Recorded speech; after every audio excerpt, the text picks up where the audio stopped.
yang sudah narasumber yang sudah hadir bersama kita semuanya. Ya, Profesor, terima kasih banyak sudah hadir. Eh, Ibu Nurlela Jum, terima kasih banyak. Silakan Ibu Nurlela Jum karena waktunya sudah masuk jam 10.30. Silakan Ibu Jum. Ya, terima kasih banyak. Baik, terima kasih banyak Ibu Uni dan Prof Lika juga sudah hadir bersama kita hari ini. Betul ya, Ibu Prof ya, Prof Lika bukan Prof Laik. Ya, kemarin saya hampir salah menyebutkan nama. Oke, baik teman-teman semuanya, and ladies and gentlemen, thank you so much for coming for the second day of our virtual international conference. We have here joining us Prof. Lika Raskova. Please correct me if I mispronounce your name, Prof. It's really an honor for us as the committee of this virtual international conference for having you in this forum.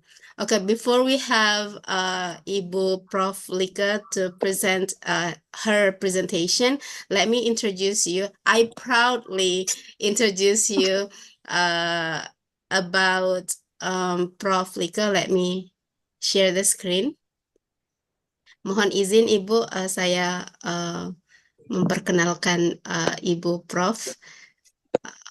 Okay, so she is Prof. Dr. Lika Raskova, Okta Berlina MED. Okay, wait a minute. Yeah. And then, she was born in Malang, Indonesia, October 25th, 1974. And she is expertise in teaching English to speakers of other languages, public speaking, human resource development, personality development, and character building. And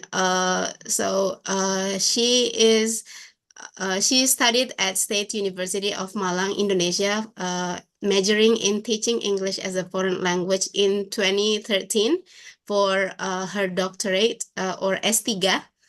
And then her S2 or master degree in Monash University, Australia, majoring in teaching English to speakers of other languages in 2007. And then her bachelor degree or S1 in Universitas Negeri Malang, majoring in teaching English as a foreign language in 1999. Wah, saya masih SD, Ibu. 1999. Maybe in some participants, we were not born yet in 1999. I was in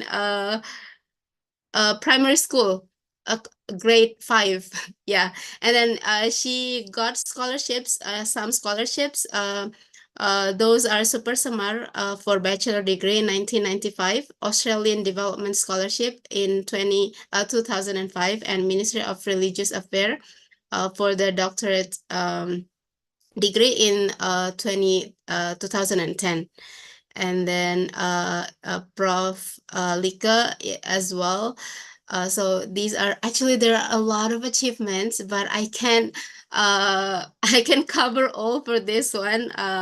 I don't want to take her time too much. In 1999, lulusan terbaik Universitas Negeri Malang untuk S1-nya. Tahun 1998, mahasiswa berprestasi tingkat Fakultas Universitas Negeri Malang. Dan tahun 2013 di program dokter dengan IPK yang luar biasa, 3,97. And then for her career, she used to teach in Max Planck Institute of Evolutionary and Anthropology in Germany, 1999 until 2000. And then Universitas Katolik Atmajaya, Jakarta, in 2000 and 2002, Universitas Bina Nusantara Jakarta pada tahun 2000 dan 2000 sampai 2002. Wah, ada 2 universitas ya, Prof ya, di tahun yang sama. And then Universitas Muhammadiyah Malang pada tahun 2002 sampai 2004. And then these are the professional positions. I think you can see from 2000 until 2026 for the president of the Association of English Language Lecturers and Teachers of Indonesia. MashaAllah, as the president, or we call it elite. And then for the conference and seminar, actually there are a lot. I read it until, I don't know, maybe more than 30 pages, starting from 2007 until 2023. I'm sure for there will be 2024, but let me show you just the three. The present, the updated one is into 2023. Motivation training parenting organized by B.A. Restu Malang as a speaker, and then motivation training for bidang perencanaan se-Jawa Timur organized by Kementerian Agama Republik Indonesia as a speaker, and then the use of artificial intelligence for education organized by IAIN Padang Sidimpuan as a speaker. And then for book and journal publication, sudah memiliki buku dan jurnal yang diterbitkan pada tahun 2004 sampai 2013. Professional activities juga sangat aktif sejak tahun 2009 sampai 2020. And then profession organization or scientific 2009 and 2013. Yeah. Actually, there are a lot. I don't want to take your time, Prof. That's about Prof. Lika. Thank you so much for joining us here. Yeah, we are excited to have your presentation, and time is yours. Thank you, Ibu Nurlaila Jung. Good morning, ladies and gentlemen. I'm very happy to be given a chance to share or discuss something in this very respectable forum.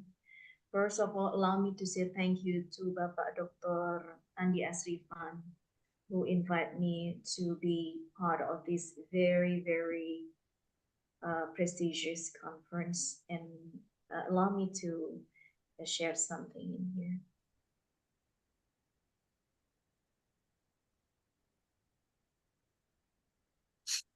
So I hope that everyone can see our topic today. Yes, Prof. CVD, so you can see. Thank you, Ibu Nurlaila Jung. By the way, Ibu Nurlaila Jung, you are teaching now? Yes, I am, Prof. Good. You are teaching where? I am in the Philippines right now. I'm teaching Bahasa Indonesia for other speakers. Amazing. I love it. I love it. Thank you, Ibu Nurlaila Jung. Okay, talk about the productivity improvement strategy in here. First, what we have to do is that why productivity improvement is very important, because as human we cannot stop, or we cannot be the same day to day. There must be improvement of what we have done before. So I think today is the topic that I would like to deliver to you, how or what is a strategy or tip of tricks for us to make us better or better in choosing something. First, what we have to do is that we have to set the goal. When we are working in a group, I'm sure that everyone has experience to work in a group, whatever group it is. It can be the group of community, the group of social community, or a group in a class, or any kind of group. You have experience about it. So what we have to do in a group is that we have to set the goal. How to make our productivity in a group or in a community good? First, we have to set the goal. What we have to do with the goal? We have to clearly communicate the goal. Just tell the goal very good to all member of the team. Each individual needs to understand what his team is working towards. And without defining the goals clearly, each member may assume he has done his work well, but actually did not reach the goal. So it often happens in our society or in our team, whatever the team we have done, that each member, they think that, oh, I think what I have done is good, but actually they haven't reached the goal of the team. Yes, they reached the goal of him or herself, but he or she does not reach the goal of the team. So this is not the target of the team. Now is the second is that what happened if the goal is not clear? Sometimes what happened in the community or a team is that just we try to do something. Okay, you just do this and you just do that. You just tell them what they do, but you don't state the goal to the community or to the member of the team. So what happened if the goal is not clear? Apa yang terjadi kalau Anda tidak memberitahu kepada anggota tim Anda ini tujuannya apa, ini tujuannya kemana? Mereka bekerja, but they don't know the goal. What happens? I will show you the illustration about how a member of the team worked hard without knowing the goal. Have you seen this picture clearly? This is the picture where maybe Ibu Norlela Jum can guess this, the picture where? It's like in the field? It is in the field. What is the activity? Anyone can answer in the chat box. So you can answer the chat box. So, okay. So this is in the field. What happens? This is the activity of what? This is the activity of running race or sprint race, right? Now what happens if they don't know about the goal of the running? Let's try to watch this together.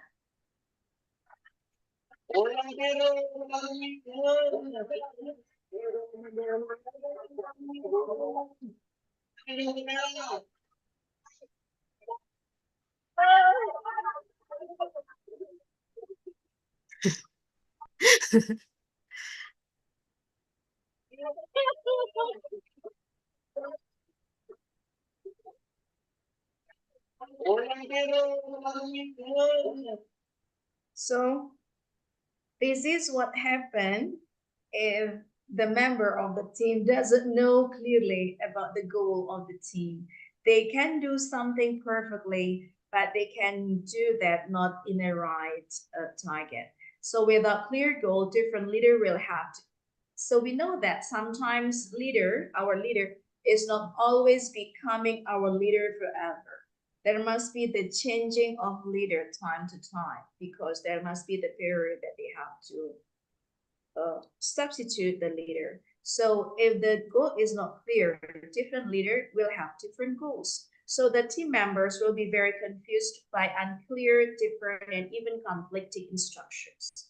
I think it also happens in our country where one leader is finished with his period of working, and then he or she is substituted by other leader, and then they establish other regulations. So the other team of the member or even the people below them will be very confused what they have to do. So I think in here that setting the goal is very important in any scopes of work, let alone at the scope of a country.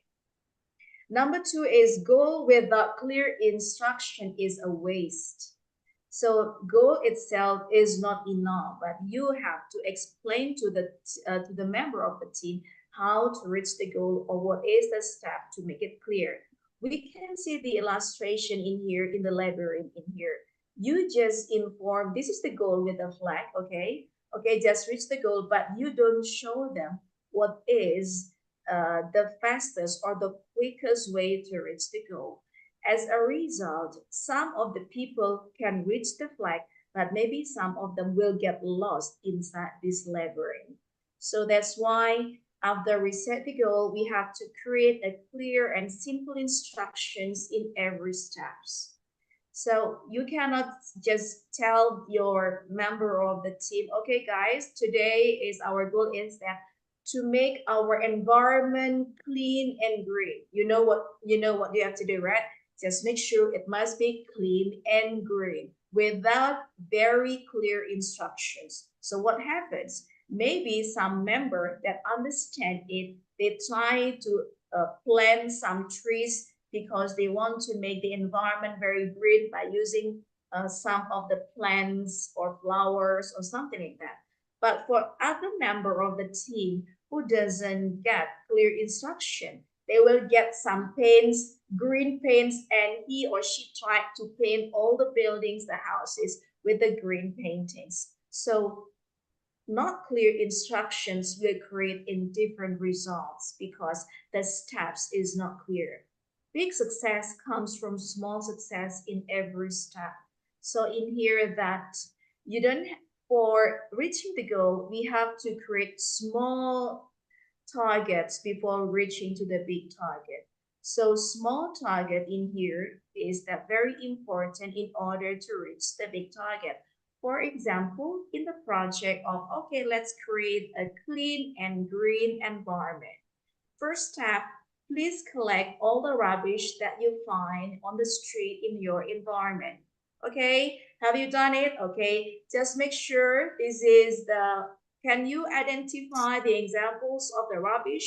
Yes, plastics, but plastic bottles, plastic cans. Very good. What else? So you try to identify.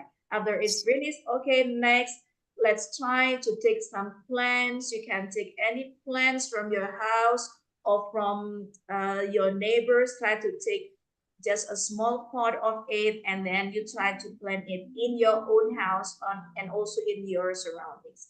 So every step must be very clear and it must be divided into small goals to reach the big goals.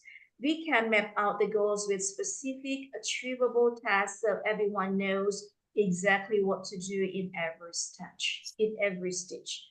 And number 3, use schedule to save the time, but use reminder to be on time.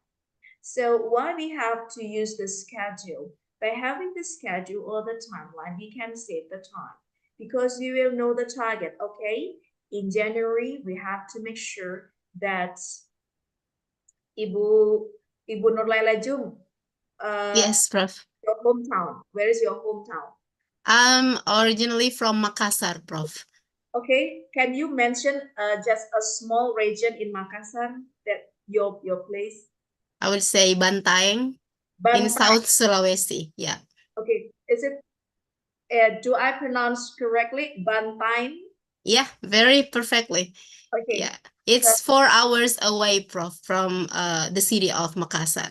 Amazing. So in Bantaeng, okay, guys, in Bantaeng in here, we will finish this job for clean and green project in 1 year. So in January, don't stop with the work. In January, you just try to identify which place which is very dirty. So it will be our target first. And in February, we have to finish with the rubbish. And then in March, we try to find some plants, and in April, and so on and so on. So this schedule will save the time. So in every month, you can reach the small targets in order to reach the goal targets. But sometimes we forget about the time. Why we forget? Well, we often forget about the time. We often forget about the time because people usually have works more than one. Isn't that right, everyone? Yeah. I ask questions to you like Ibu Nurlaila. Would you like your activity is only teaching Indonesian in Philippines? Yeah, I actually have a school as well. I am running a school in Makassar, Prof. Yeah, that's true.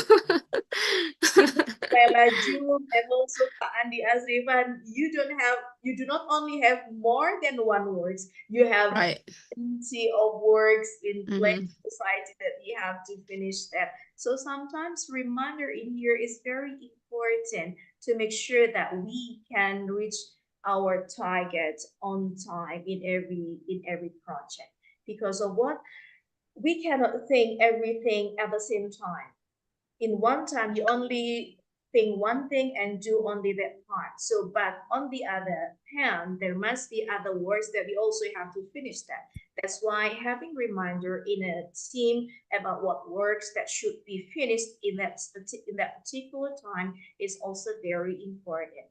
So in here, we can use smart schedule that will guide what should be done, and use smart reminder. It will monitor what needs to be finished on specific days and time, and set major milestone alerts and notification at the team level, and have individuals set their own tasks to reach that milestone. we have to use reminder for the group. After you have used reminder for the group, and each person will try to arrange their own schedules in order to reach the goals of the group. And then number 4 is review the process regularly. After what we have done, and then, okay, our target is it will be finished 1 year. Okay, let's see. It start from January and it will be finished in December. Okay, we will see again in December on the 31st of December about what works that you have done. So I believe it will not reach the target as it is being expected. You have to review the process regularly. It can be every month, it can be every week, it can be every 2 weeks. Review the process regularly is very important to make sure that every member of the team work in the right track. So setting goal is the most important part of any strategy, but it will not be successful if it is not consistently reviewed and revised. After establishing clear goals, make sure everyone has a way to check the progress daily. And if daily doesn't make sense in a given scenario, set realistic target like presenting or sending progress summaries every 3 days, weeks, or so on. So you can, okay, everyone, every day you have to give report. It is not also not very effective because the people or the member of the team will be very busy to prepare for the report, but they are not busy to prepare or to work with their own work. Number 5 is feed the team by giving feedback. Our member of the team need to be fed. They need to be fed by water or by food, just like when we are running in the middle of our running. In order to continue our running, we need to stop for a while and drink something or maybe eat something to collect again to get our energy again, and we can continue our run. So our member of the team is also the same thing. They need a feedback from us. So the feedback in here is very important just to make sure or to give energy to them what they have to do the next and just to make sure that they work in the right track. Now the question is how to give the feedback. We need to give constructive feedback. The way you give feedback can either cause a great improvement in staff productivity or be destructive to your team performance and engagement. You can see in here the illustration in the right side. There are 2 kinds of feedback. The upper picture is showing the positive feedback with a thumb, and the under picture you can see the picture of an employee that is not motivated because of a negative feedback. So giving feedback, when you give the feedback, you have to be very careful in giving the feedback. Otherwise, if you're not very careful or you don't do the feedback in a very proper or good way, it will make your team or your member of the team is not motivated, or maybe they cannot continue their work. Now, this is the forms of the feedback that we can give to our team. First, you can give the ideas, you can give the advice, you can give the results. Okay, this is the result. So, and what you have done is in here. So the result must be 100% and your results still 40%. Okay, that's good. So we have 60% to go. And you can use the rating, you can use the command, you can use the survey, opinion, responses, and everything. So this is the forms of the feedback that we can give. And this is the example of positive feedback that we can give to our member of the team. Oh, I like it. Good job. That's correct. Okay, I like it. Good. It's very awesome. Brilliant. Oh, outstanding. What you have done is outstanding. Just keep going on with that. So this is the example of positive feedback. But maybe we understand that not all of the result of our members is good or reach a target, but that's fine. Give them positive feedback first, and after that you can give them the corrections or the revisions of that. But first of all, please appreciate what your team worked first, and after that you try to give corrections to what they have done. And this is the do's and don'ts in giving the feedback. Seek the understanding and be conversational and compassionate, be objective, and what is done, don't be critical. Don't make personal attacks or use demeaning or offensive language, or assume or offer feedback that's not based on facts or evidence. or offer negative feedback in public setting. Don't give negative feedback to someone in a public setting or in a meeting. It can offend him or her, and as a result, he or she will not continue what he or she has to do. Number 6 is facilitate the training and professional development. After giving the feedback, we try to evaluate what they have done, and we ask the member of the team to revise what they have done. This is not enough. What we have to do is try to facilitate them, try to equip them, try to make them improve by giving professional development training. Each job becomes repetitive and boring. Sometimes we don't realize that our member of the team works that particular job day and after day and after day, and it will be very, very boring for them. And to help your employees or your member of the team keep motivated and show consistent growth, give training, refreshment, or development opportunities internally. I think it's just the same like when we eat something. Do you like pizza, everyone? Or can you mention your favorite food on the chat box? Can you mention your favorite food on the chat box, please? Makanan khas di Makassar nih apa ya? Let me see. Bu Nurlela, makanan khas di Makassar. Coto, Prof. Coto, okay. Coto. Oh ya, ada beberapa yang masuk. Coto, kapurung, mie titik. Oh, coto. Ya, Kapurung. palu basah, ya. Asa, amazing. Ini bikin kita lapar ini, Prof. Ini baru jam 11 ini. Ler sate gorengan, okay, WOD sih, okay, sate gorengan, okay guys, pisang hijau, cendol. I think to finish this, it's not enough for having 30 minutes. So those are your favorite foods.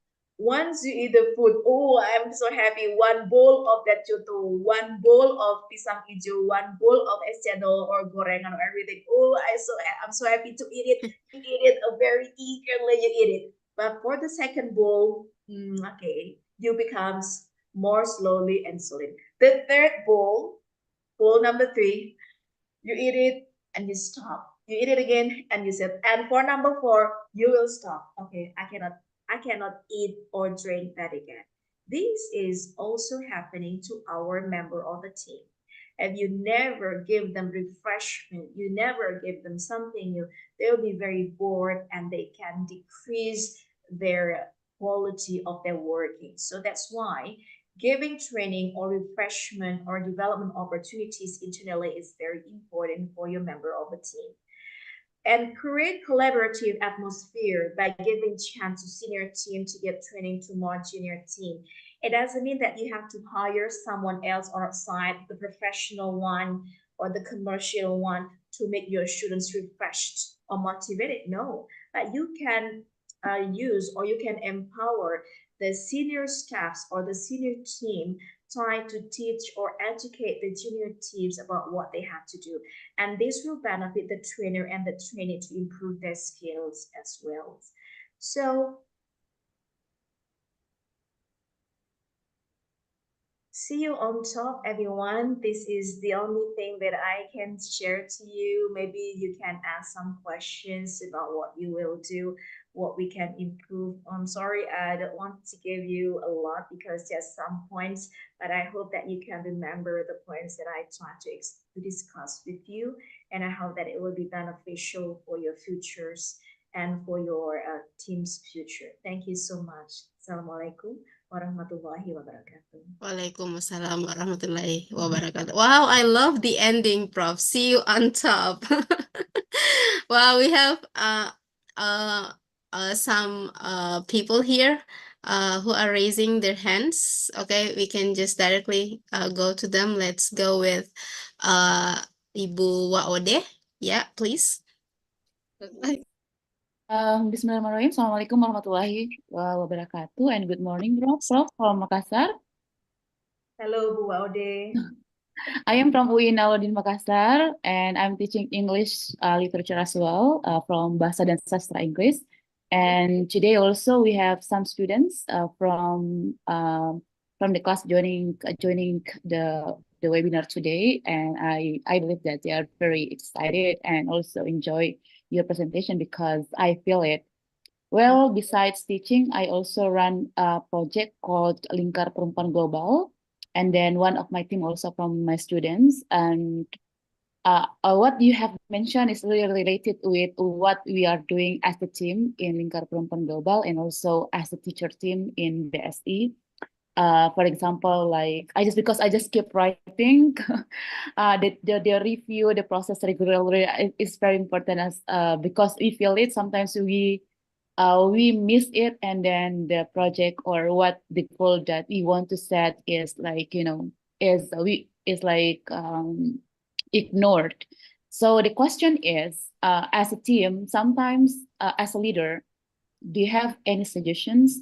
Especially sometimes you are like of motivation, or there is a time you feel like down, right? So how do you create the how is the how to create the atmosphere where we can always motivate it, so the team always feel always motivated from our energy and etc. Because as I mentioned before, that sometimes as a human we have like up down a moment, and we have a lot of activities to do. For example, I'm running for women economic compartment training as well as in our organizations, and we have like the students come to for supervising and some classes. So that's also the challenging of personally for me. That's the first question. The second question is related to giving the feedback. Sometimes the team they want to go out from the organization because they have certain things to do. Like for example, like one of our team, they have to do the business and they want to focusing on it. And my question is there any like template, or is there any how to call it? I just curious how to give like a feedback that will provide motivation to the team, so they feel not really feel how to call it. They feel not really they don't feel disappointed with the feedback that we give. Thank you so much. I hope my question is clear. Wassalamualaikum warahmatullahi wabarakatuh. And I hope that we can meet in person in Makassar. Thank you. Yeah. Yeah. Waalaikumsalam warahmatullahi wabarakatuh. Prof, shall we collect all the questions, or you can, which one do you prefer? Oh yeah, it's up to you. If you want to collect all the questions, also okay. Okay. Yeah. Okay. So let's collect them. So I have some notes here for all the questions. Okay, let's go with Ibu Wahyuni, please. Assalamualaikum, Prof. Waalaikumsalam Yeah, warahmatullahi I really wabarakatuh. like this topic, Prof. Hello, yes, Ibu. Yeah, okay. The question is, how do we simplify our goal? Jadi begini, Prof. Kadang-kadang otaknya saya itu terlalu banyak idenya. Jadi saya tidak tahu kadang-kadang kapan menyederhanakan ide tersebut. Akhirnya idenya, I cannot like reach the goals because a lot of idea in my head. Terima kasih, Prof. Okay. Oh ya, Prof. Ya, di kesempatan ini, Prof, kami dari Sekolah Bahasa Bola Sugi mengundang Prof, karena kalau tidak salah, Prof mau rencananya akan ke Makassar. Silahkan nih, Prof, kalau misalnya ada waktu, silahkan berkunjung ke sekolah kami di Sekolah Bahasa Bola Sugi. Dengan senang hati kami menerima kunjungannya, Prof. Terima kasih, Prof. Stop, mantap. Wah, langsung undang tipis-tipis ini ya. Okay, yeah. Thank you for the question. And anyone else, please?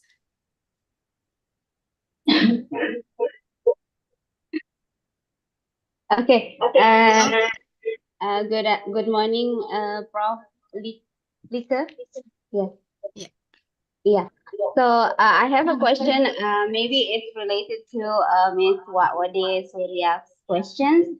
And the one that I want to ask is, how do we choose the right teamwork?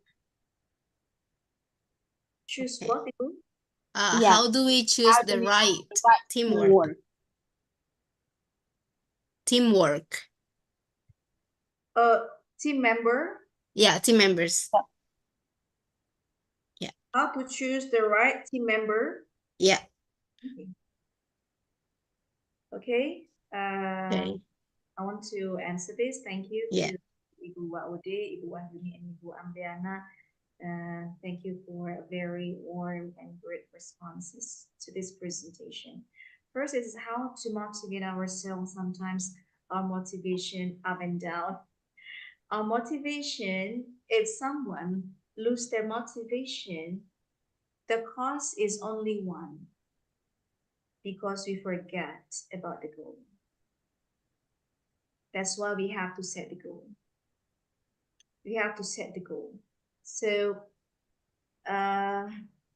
if just work, okay, I work with Malang just because it's my daily activity. So anytime, in every minute, I can be demotivated.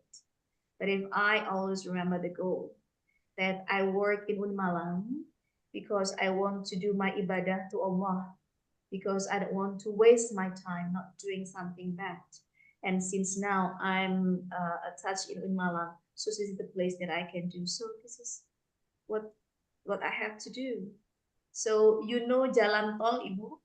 Yeah. Yes. In Jalan Tol, we can reach our destination quickly because there is not any distraction. But in ordinary street, it will be very slow. And sometimes we cannot reach the goal on time because many distractions on the street. So to be motivated means to be focused in what we have to do. I know that, like Ibu Waude, you have lots of works, but you must have priority in your work, what you have to do first. Very professional person like Ibu Waude, Ibu Amriana, Bu Wahyuni, Ibu Nurlaila, June, and everyone in here, you are very professional person. Professional persons always do something as perfectly as possible. That's why to make it perfect, just like because you are a perfect worker, just do one work and then continue with the other work. Don't try to do multitasking. If you do multitasking, so all of them will not be finished correctly. But I realize, I understand that you cannot avoid multitasks. So what you have to do, you must have a good delegates. Try to make delegations to some work.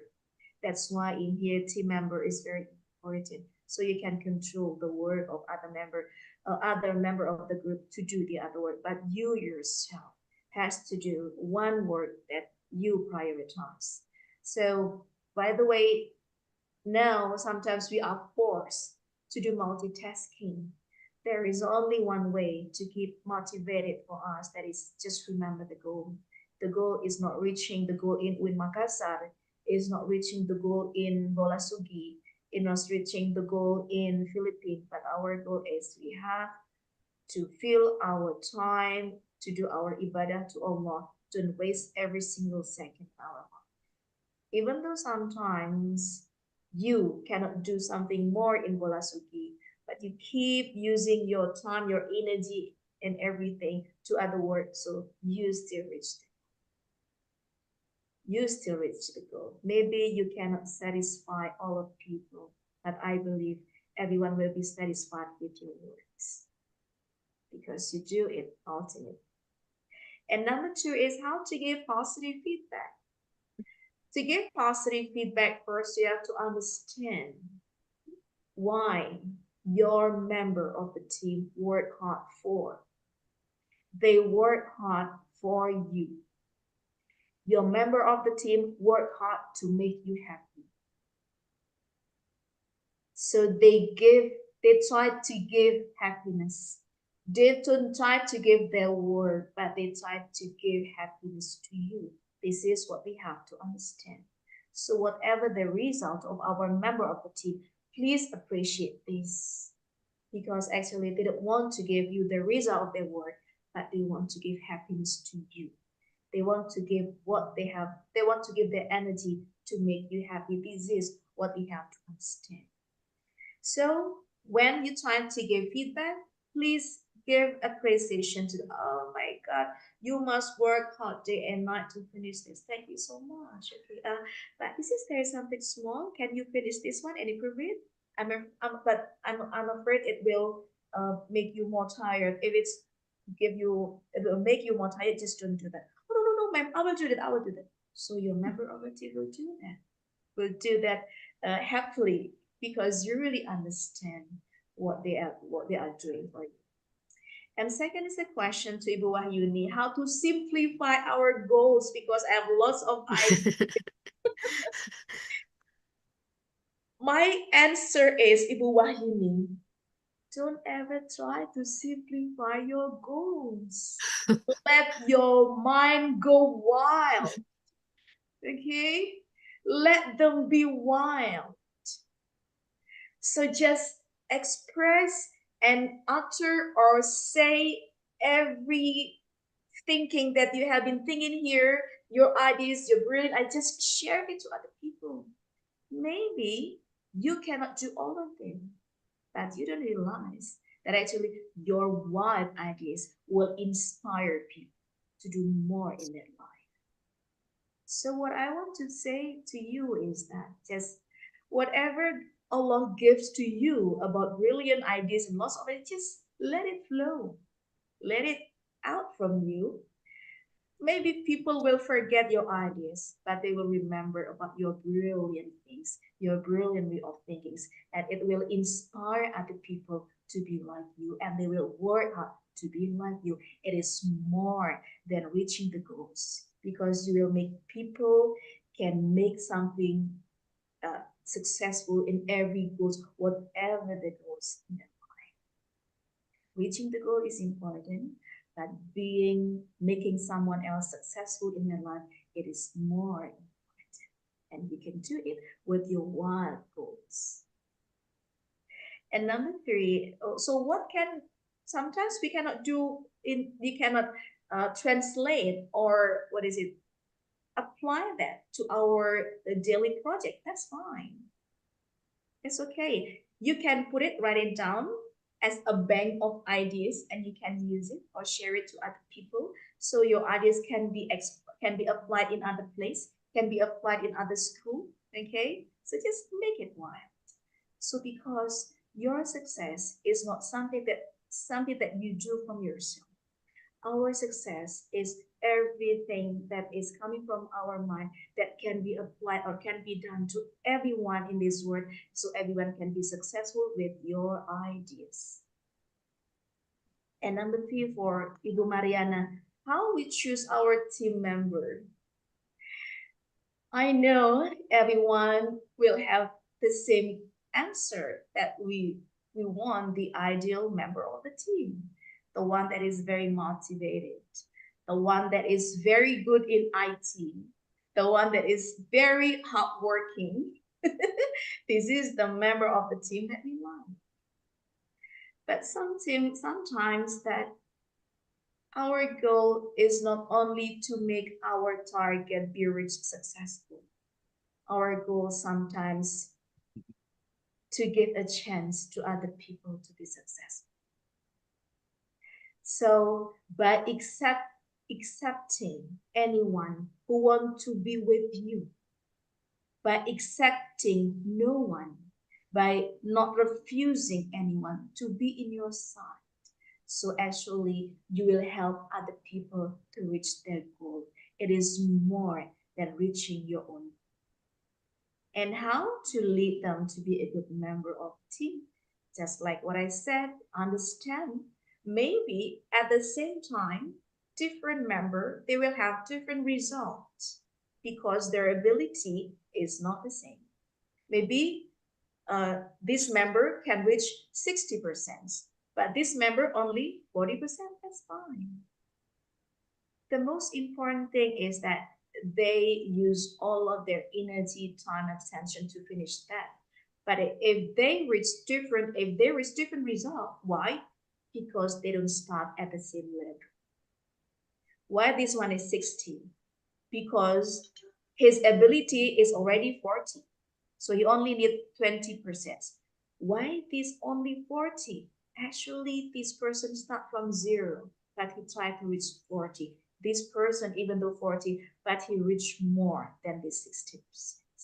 So this is what you have to understand. I hope that everyone in here not only a very successful team member, but you'll be a very successful leader of a team. Amin. Ya Allah.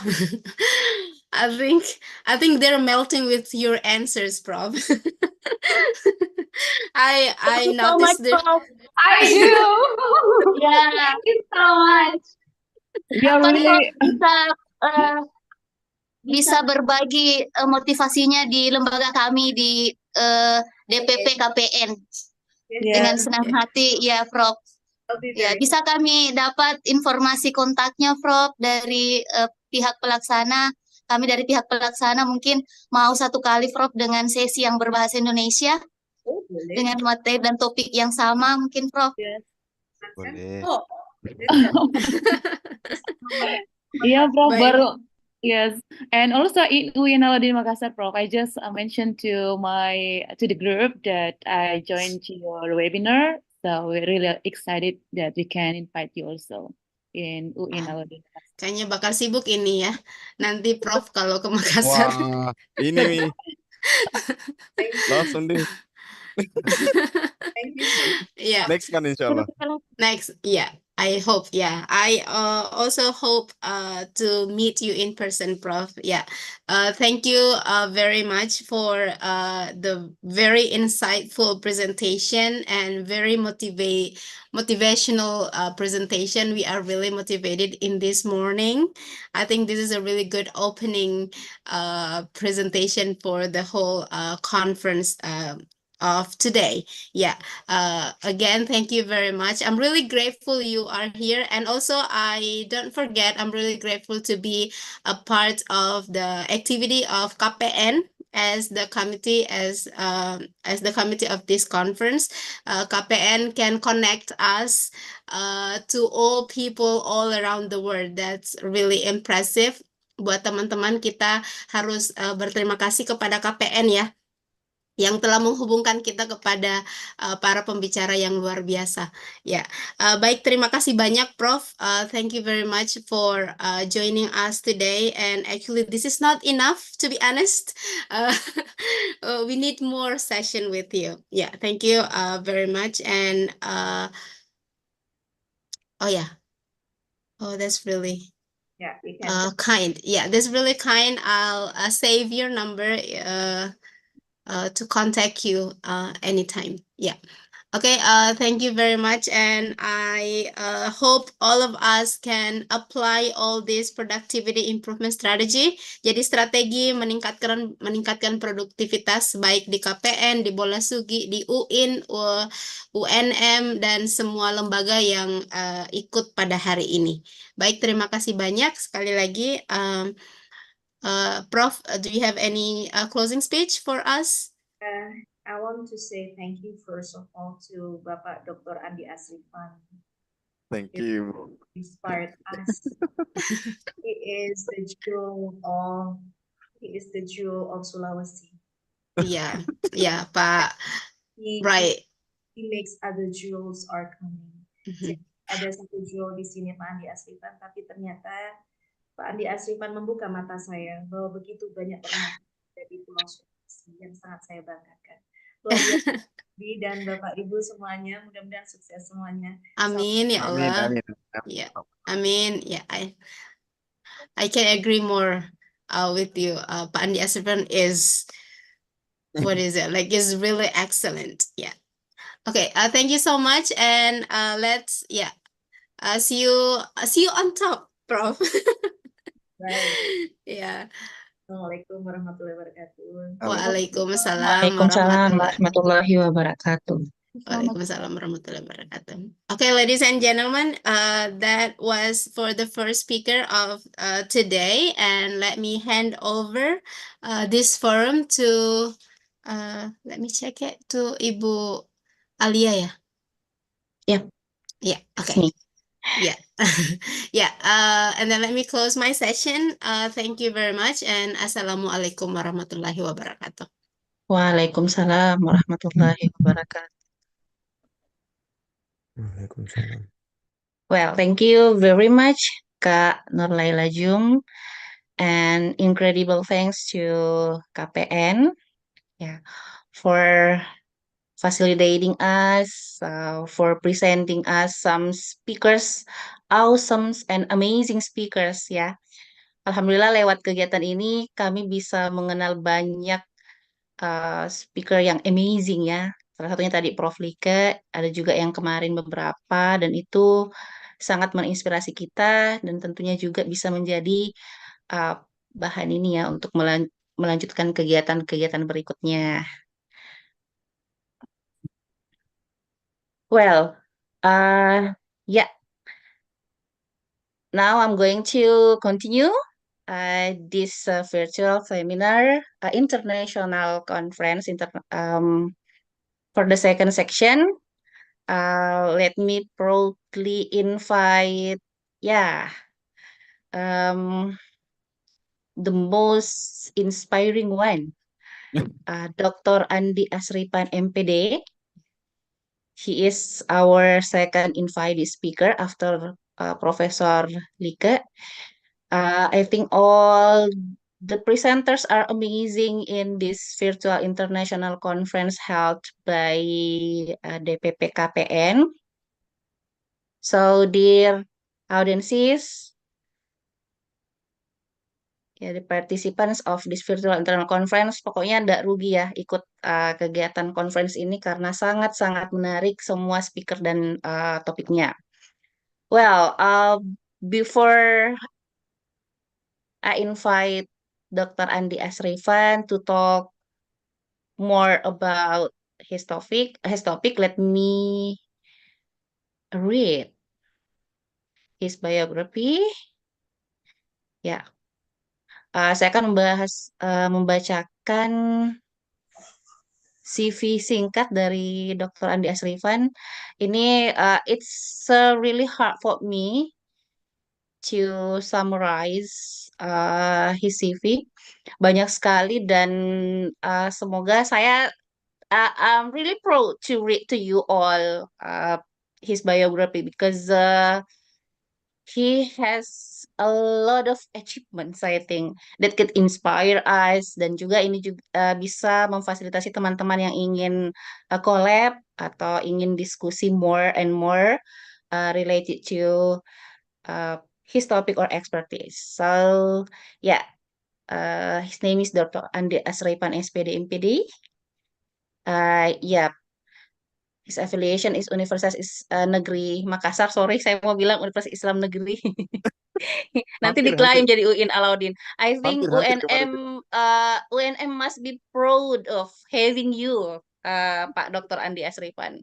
Ya, karena sebelumnya Pak Dr. Andi Asripan itu di ini ya di Universitas Muhammadiyah Sidan dan Rapang, dan sekarang di UNM, dan saya yakin UNM sangat bangga memiliki Pak Dr. Andi Asrifan. Untuk skill and expertise beliau itu di ELT, English Language Teaching, English Language, Applied Linguistics, Teaching English as Foreign Language, Language Learning Strategies, English for Specific Purposes, English Language Studies, second Language Acquisition, Language Development, Linguistic Foreign Language Learning. Banyak sekali ya ekspertisnya beliau. Mari berbagi. Jadi teman-teman yang masih penasaran, that's his phone number, bisa telepon, SMS, via WA atau Telegram. Ada dua pilihan di sini, ada dua nomor. Bisa juga you can reach him through his email.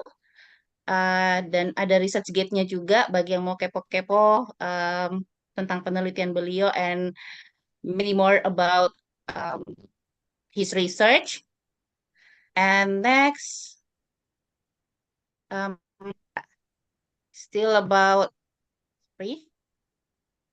Yeah, he has a lot of ID. Yeah, this is a lecturer's ID, and then Sinta ID, Scopus ID, and WUS ID. Ya, ini WUS ID termasuk salah satu ID yang sangat sulit kita dapatkan. Beberapa orang mungkin sudah punya Scopus ID, tapi untuk dapat WUS atau Work of Science Researcher ID itu agak susah. Dan saya selalu mau bilang Prof Asrifan, amin. Amin. Karena melihat achievementnya ini sudah sangat cocok sekali jadi prof sebenarnya, Kak. Ya, and Google Scholar ID. Jadi silahkan mau untuk yang ingin eh, cari-cari artikelnya beliau. Orchid ID-nya juga ada, Garuda ID, Science Open ID, HPI ID. Ini ya bagian tertarik mungkin sharing sekitar penerjemah. Jadi Benar, Cip. Ya. HPI itu Himpunan Penerjemah Indonesia ya. Indonesia. Ya. Pak Dr. Asrifan ya, or Association of Indonesian Translator. Masya Allah, ini juga banyak ya, mungkin yang keluaran bahasa Inggris tapi jarang ada yang berada di himpunan penerjemah Indonesia. So it's Nanti a great nanti achievement. kalau ada misalkan nanti yang tertarik untuk gabung sini, kebetulan saya yang koordinator wilayah untuk rekrutmen rekrutmen eh, penerjemah untuk wilayah Sulsel. Wow, nah, ini kesempatan sekali teman-teman. Silahkan ya Gratis, teman-teman gratis, adik-adik gratis, sekalian. gratis. Wah, gratis ya. Wah, Ya, ya Saya ayo pendaftar teman-teman. pertama, Kak. Saya pendaftar Masya pertama. Allah, saya juga ini mau ini. Sudah tahu Pas ya. sekali juga saya kadang pegang mata kuliah translation. Jadi ini ah, juga bisa menambah pemahaman ya, insight. You can add my insight, my knowledge related to translation, dan I can share to my students. Thank you Ya. very much Kandi Asrifan. Next, kita kepo-kepoin lagi sedikit. Ternyata Pak Dr. Andi Asrifan juga seorang asesor, baik asesor bannya untuk pendidikan anak usia dini dan pendidikan non formal ada juga, dan juga asesor BKD.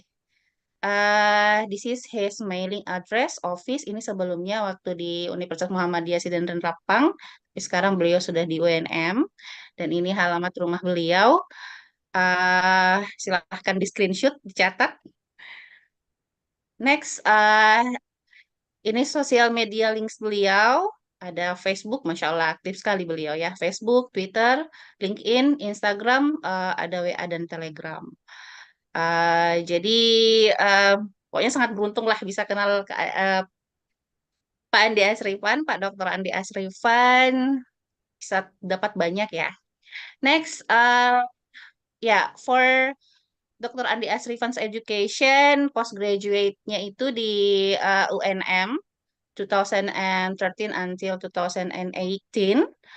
And graduate itu postgraduate S3, graduate itu S2, majornya sama English Language Education, pendidikan bahasa Inggris, yang sekelas kita ya. 2011, ya. Alhamdulillah pas kemarin dapat rezeki sempat satu kelas dengan Pak Andi Asrifan, dan saat itu really really inspiring person to us. Banyak sekali. Jadi yang selalu menginspirasi untuk menulis, untuk pokoknya selalu mendorong kita untuk produktif. Itu Pak Andi Asrifan. Pokoknya motivator banget di kelas. Bachelor degree-nya ya satunya 2003 sampai 2007 sama English Education. Wah, bisa cepat Prof ini. Pak Dr. Andi Asrifan karena betul-betul linear ya satunya sampai S3-nya. Di Universitas Muhammadiyah Parepare, Indonesia. Pernah juga mengikuti short course di Southern Illinois, Illinois University, DeKalb, USA, 2015. Wow. Oke, jadi bisa sharing juga tentang ini. Untuk employment history-nya, she is a postgraduate lecturer at Universitas Negeri Makassar, and then lecturer of Universitas Muhammadiyah Sidrap Rapang, and ya pernah jadi ya Head of the Institute for Cooperation and International Affairs of UMS Rapang. Ini kalau kita bahasa Indonesia kan kepala kerjasama ya, Ya, KUI. Pak Dokter. Ya, kalau di UIN Alauddin bagian kerjasama. Ya, pas di bawah OREK Eh, 4 ya. ya sama ya di WR 4 ya. Eh, Kemudian Kepala Lembaga Pengembangan Kreativitas Mahasiswa dan Alumni UMS Rapang. Ini kayak WR3 ya, Ya, Pak betul. Dr. Andi Asrifan. Masya Allah. Oke. Ini banyak sekali ya.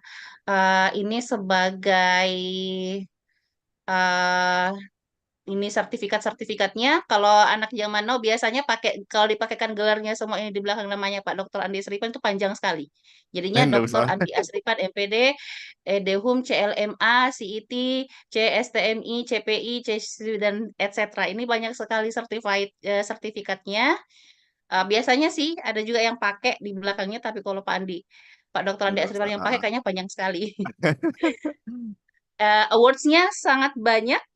Ya, bisa teman-teman baca, bisa juga screenshot bagi yang ingin baca lebih lanjut. Ada ya, salah satunya pernah dapat honorary doctorate in human rights, Masya Allah. And Doctor Honoris Causa. Um, Banyak sekali awards-nya. Berapa? Ini saya coba meringkas CV Pak Dr. Andes Ripan yang hampir 100 halaman. Banyak sekali. Yang sempat kepikiran di saya itu, ini kurang lebih 10 tahun achievement-nya. Gimana lagi 20 tahun yang akan datang, 30 tahun yang akan datang. Ini within 10 years, kurang lebih. Ya, sudah seperti ini achievement-nya.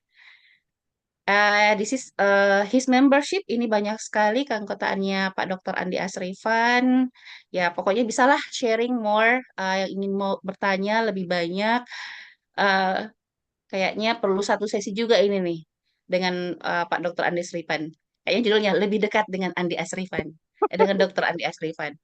Well, this is a publication and product. Saya hanya bisa menghitungnya kurang lebih ya two teaching books, one reference book, two monographs, 15 international book chapters, 8 national book chapters, 37 reputable international articles, ada beberapa, bahkan ada hakinya juga. Haki internasional itu juga susah sekali mendapatkannya.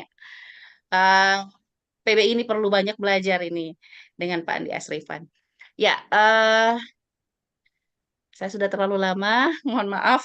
I'm really excited to read more about Pak Dr. Andi Srifan. Tapi lebih baik kita mendengarkan langsung dari sumbernya langsung. So, without any further ado, I proudly invite Dr. Pak Dr. Andi Asrifan, ya, to present, to share his insight to us. Thanks, yours. Thank you. Thank you so much. Before I start, allow me to share my screen. Jadi mohon maaf saya mungkin tidak hanya presentasi satu mapping saja ini. Tapi saya rasa nanti ini satu mapping dari puluhan referensi yang saya coba rangkumkan untuk nanti memapping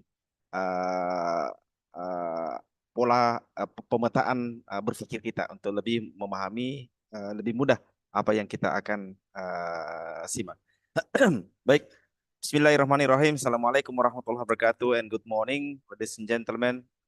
I'm really sorry I cannot open my video, my camera, because I was in the petrol station right now.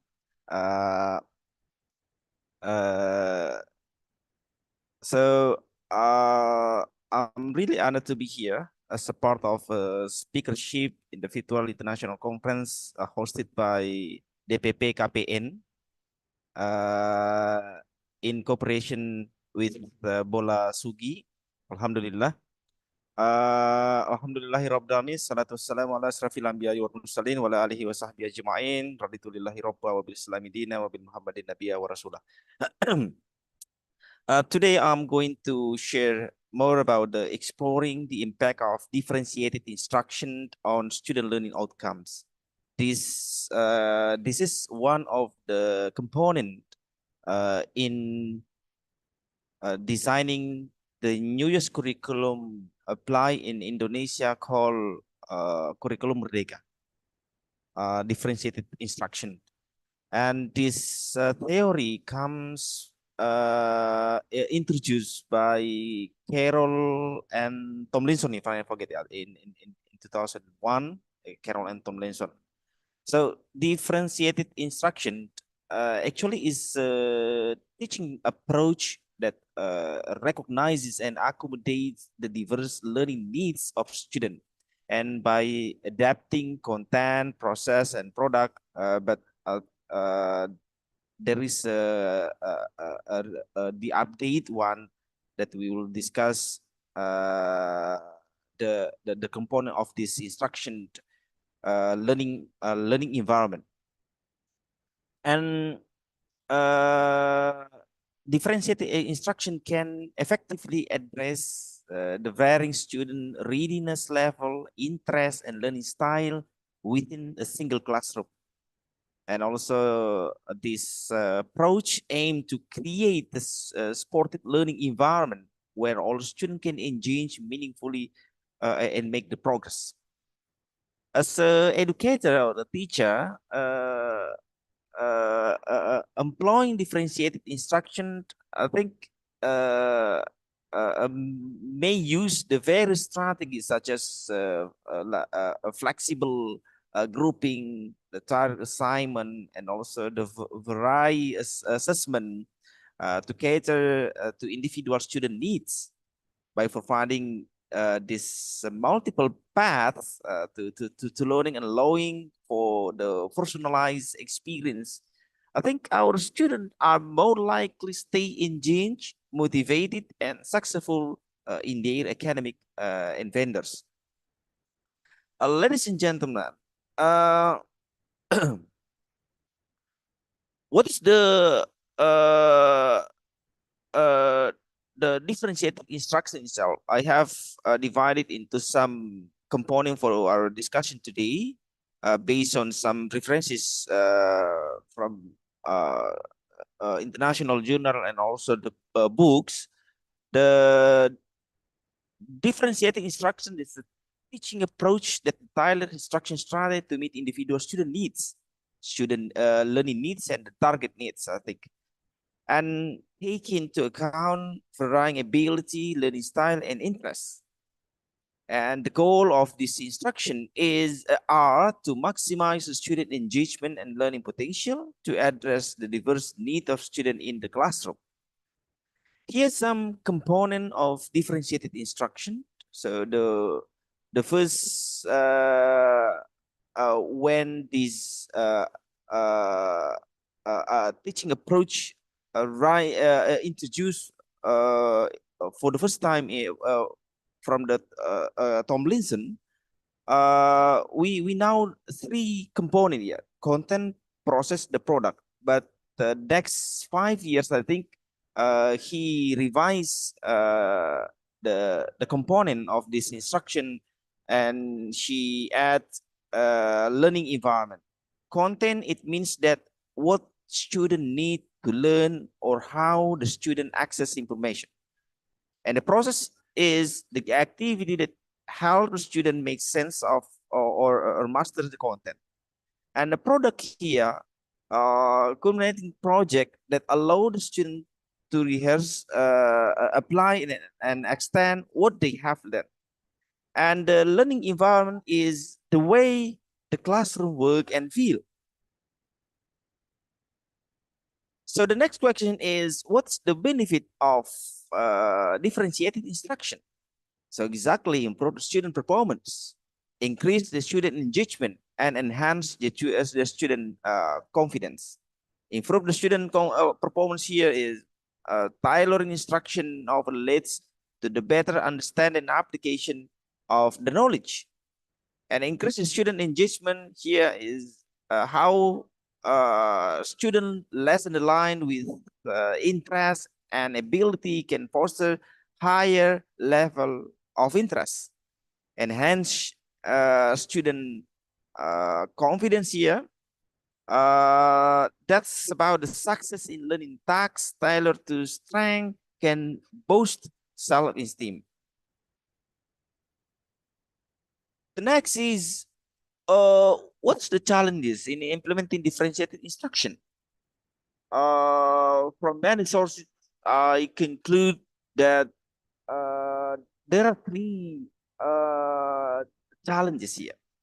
The first, time constraints. That's how we require the significant planning and preparation the time. So sometimes for example, how we want to know the student motivation, the student learning style, or the student prior knowledge. So sometimes we conduct the diagnostic test in the first piece of our classroom. So in diagnostic test, so we want to now two elements there. The first is we want to know the student cognitive and the student non-cognitive. So sometimes we need long preparation and also exactly the instrument suitable to be applied to now all the element of cognitive and the non-cognitive. The next challenge is resources limitation. So need diverse set of material and resources. And the last, teacher training. Effective differentiation requires skill and flexible teacher. So the next question is, what is the strategy for differentiation? Tire assignment. So this is about the tasks that are vary in complexity to correspond with the student readiness. Flexible grouping. So student work in a variety of group configurations as well as individual. And the last is learning profile. So here in the instruction tailored to the learning style, intelligence, preference, and so on. Learning style di sini ada beberapa teori ya. Ada teori mengatakan ada yang apa ya? Ada yang teori VIC itu visual, auditory, kinesthetic, and read and write. Ada juga ada yang teori itu yang ada 4 preference-nya, ada dengan menggunakan apa ya? Ada teoritis, ada aktivis, ada 4 menurut saya agak lupa ini. Pokoknya ada tua there are 2 big theory talking about the learning style and intelligence preference. That's I think Howard Gardner is a multiple intelligence. I think that's very famous theory talking about the student multiple intelligence, linguistic, spatial, personal, interpersonal, and many more. The next one is how we assess and differentiate instruction. So there are 2 ways in assessment to now the student differentiate instruction are a formative assessment. So the formative assessment is an ongoing assessment to guide the teacher decision on differentiation. So semakin sering kita lakukan formative assessment semakin baik. Setiap pertemuan, oke, silahkan. Ini to now the student progress dalam mengikuti topik kita. Jadi sebagai perbaikan kedepannya personal kepada gurunya. That's different with the summative assessment. Summative assessment evaluating the student learning at the end of the instruction unit by comparing it against a standard or a benchmark. Ya, biasanya di middle test or di final test untuk sebagai bahan untuk refleksi satuan pendidikannya, ataukah prodinya, ataukah sekolahnya atau lembaganya. Ini di summative assessment. Jadi formative assessment is untuk perbaikan individual kepada gurunya, perbaikan bagaimana cara how to prepare the best or the suitable media, technique, strategy, approach for their classroom. The next is the differentiated instruction in the practice. Ini biasanya kalau di elementary ini ada dari beberapa sumber yang saya coba ambil. Kalau secondary itu kalau di luar negeri biasa ya, ada elementary education and secondary education. So in elementary education, so the strategy more commonly apply because of the developmental stage of and the learning diversity. And the other hand, in secondary education, so can be more challenging due to the need to cover a specific curriculum within the time frame. Here's some case study on differentiated instruction. So the impact of literacy were demonstrated improved the reading comprehension and writing skill among the diverse learner, and the impact on mathematics. That's how the data showing increased problem solving ability and the math concept understanding. And the teacher perspective on differentiation. Ini hasil beberapa data yang saya coba rangkumkan terkhusus di pendampingan sekolah penggerak sejak tahun 2021. Positif, ya tentunya positif outcome. Anecdotal evidence and qualitative data indicate the teacher observe increase engagement. Jadi mereka senang karena mereka bisa mengetahui bagaimana kualifikasi, kesenangan, motivasi, ketertarikan dari siswanya masing-masing. So the challenges faced here, ya teacher often cite time management and classroom control as significant challenges. So ini memang butuh waktu, butuh keseriusan dari teacher atau ke lecturer untuk mengetahui dan menghabiskan waktu dalam artian mengetahui sebagai tantangan yang mengetahui bagaimana the learning profile learner profile dari kelasnya. The next one is the student perspective on differentiation, increase motivation. So student often report a greater interest in learning when instruction is differentiated.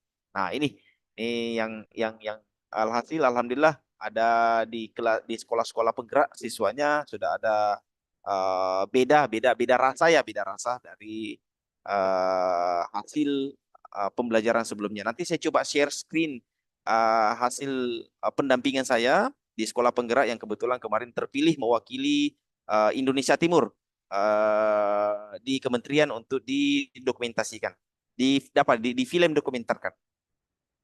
And next one is request for more. Desire for more tailored learning experiences is frequently expressed by the student. And the next is future direction in differentiated instruction. So I think technology integration, professional development, and policy support that should be collaborate each other. The three elements here: technology integration, professional development, and policy support. And the last is research gap and further study. Ya, mungkin kalau ada yang tertarik untuk meneliti lebih jauh lagi tentang hasil studi dari kajian Carol M. Tomlinson, jadi awalnya saya kira laki-laki, ini nyatanya perempuan, yang nanti butuh bukunya ini, nanti saya share bukunya setelah ini, kebetulan saya ada kurang lebih 10, tidak salah bukunya ini, Carol M. Tomlinson, ada longitudinal study, and then comparative research. Di sini saya share video yang saya tadi maksud, Bapak dan Ibu semua, terkait sebentar ya, saya coba share.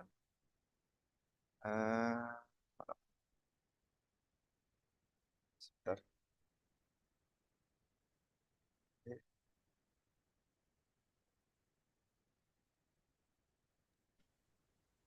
Video. Kindly wait.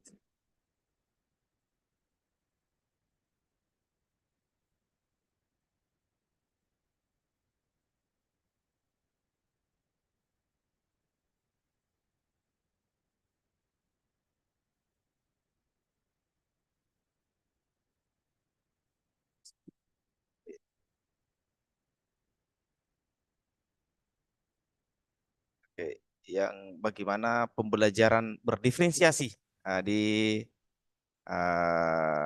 satuan pendidikan yang sudah terimplementasi.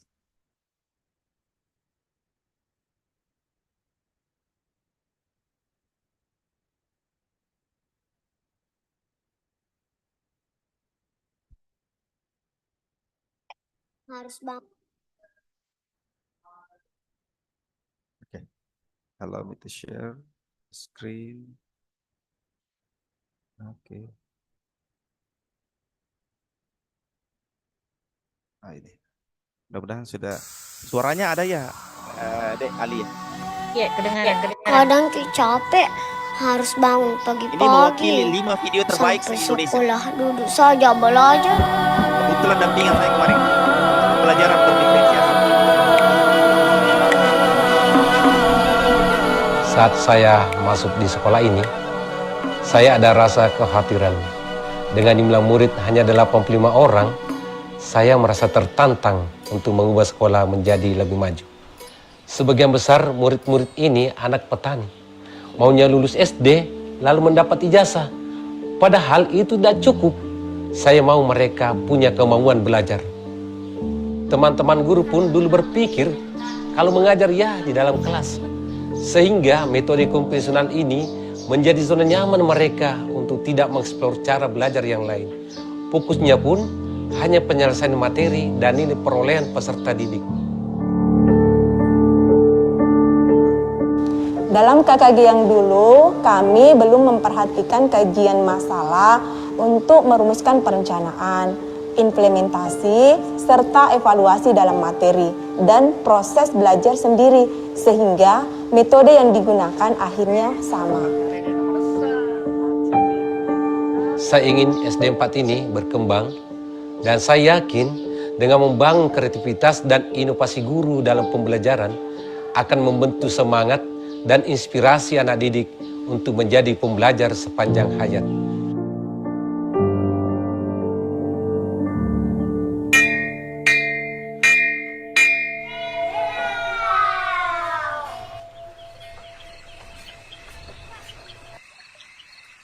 Saat itulah saya dengar tentang sekolah penggerak. Saya cari tahu apa sekolah penggerak ini. Langsung saya siapkan dokumen yang dibutuhkan. Tapi sempat bertanya-tanya juga, apa sekolah kecil kami yang ada di pinggiran bisa lolos? Tapi kami diberi semangat dan didukung oleh Pak Kadis langsung.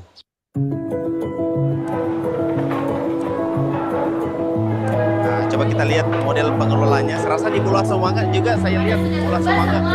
Luar biasa cara. Di sekarang ini kita akan memulai dengan program sekolah penggerak karena kita mau mengikuti perkembangan zaman supaya nantinya kita juga ikut dengan sekolah-sekolah lain. Tapi Pak, saya mau bertanya, apa itu bergerak-gerak? Semua orang itu Pak bisa bergerak. Bahkan untuk menginformasikan hal ini kepada orang tua peserta didik, kami sampai memasang spanduk dan poster agar orang tua bisa memahami tentang sekolah penggerak. Sekolah kami masuk sebagai sekolah penggerak angkatan pertama, di mana istilah pembelajaran paradigma baru menjadi asing bagi kami. Semuanya masih merabah.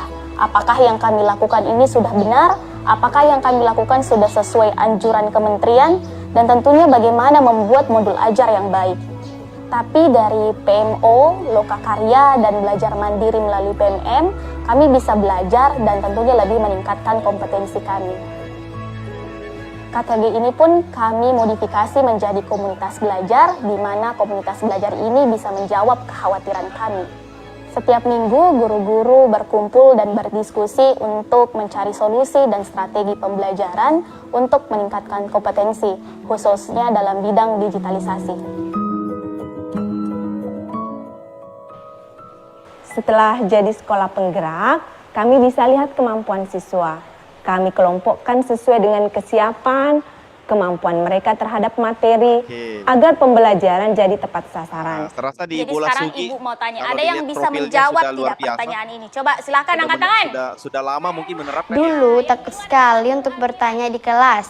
Kalau sekarang, Bu Guru dan Pak Guru suka belajar pakai permainan, jadi lebih seru deh. Dan jawabannya adalah benar. Dulu saya malu kalau disuruh maju ke depan, tapi karena terbiasa setiap hari ada sharing session disuruh bercerita, jadi terbiasa Maki.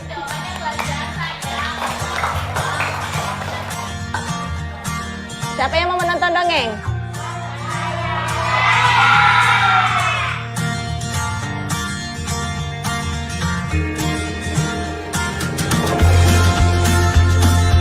Pertama, bingung sekali Kak, kenapa Bu Guru sering ajak Ki di luar kelas? Ternyata bagus sekali Pele. Seperti pelajaran IPS, kadang Ki belajar di sawah. Bu guru selalu menjelaskan apa yang ada di pelajaran, tentang ekosistem misalnya. Jadi Ki cepat Ki mengerti. Mindset pertama yang ingin saya ubah setelah PSP adalah merubah mindset bahwa belajar itu bukan hanya di kelas, serta ilmu itu bisa datang dari mana saja dan siapa saja, termasuk dari lingkungan sekitar. Berapa lama waktu fermentasinya? Bisa 14 hari. Awalnya kami bingung, kenapa kami jadi ikut mengajar. Tapi setelah dijelaskan oleh guru-guru, siapapun bisa jadi sumber ilmu. Jadi kami sangat senang bisa terlibat mencerdaskan anak. Dan kami melihat apa yang diajarkan sekarang bisa diterapkan pada diri dan lingkungan sekitar. Salah satu kegiatan P5 kami bertema gaya hidup berkelanjutan yang kami namakan Sampah Sahabatku. Ini proyek kami yang memanfaatkan sampah dan limbah cucian beras menjadi pupuk. Tapi kami fokus bukan pada produk, tapi pada proses, di mana anak-anak mengerti dan paham dalam keberlangsungan hidup. Senang sekali Kak diajari menari tentang kehidupan di daerah Sidrap. Dan ikut Ki kemarin lomba FLS 2N dan dapat Ki juara 3 tingkat provinsi. Itu yang saya rasakan saat SD 4 Carawali ini jadi sekolah penggerak. Kenapa itu anak-anak banyak sekali prakteknya. Tapi setelah kulihat lagi perkembangannya anakku saat ini, justru bangga Kak. Karena menjadi sekolah penggerak memberikan dampak positif terhadap anak kami. Setelah SD 4 jadi sekolah penggerak, kami melihat usaha kepala sekolah dan guru-guru yang ingin membuat lingkungan yang baik untuk murid belajar. Kami pun tergerak ingin terlibat di dalamnya. Pendidikan anak makin aktif, akhirnya sekolah pun bisa seperti sekarang ini. Saya sangat memimpikan sekali menjadi guru yang bisa membentuk karakter siswa-siswanya, bukan menjadi guru yang sebagai satu-satunya sumber belajar, tetapi juga keterlibatannya dalam lingkungan sekitarnya.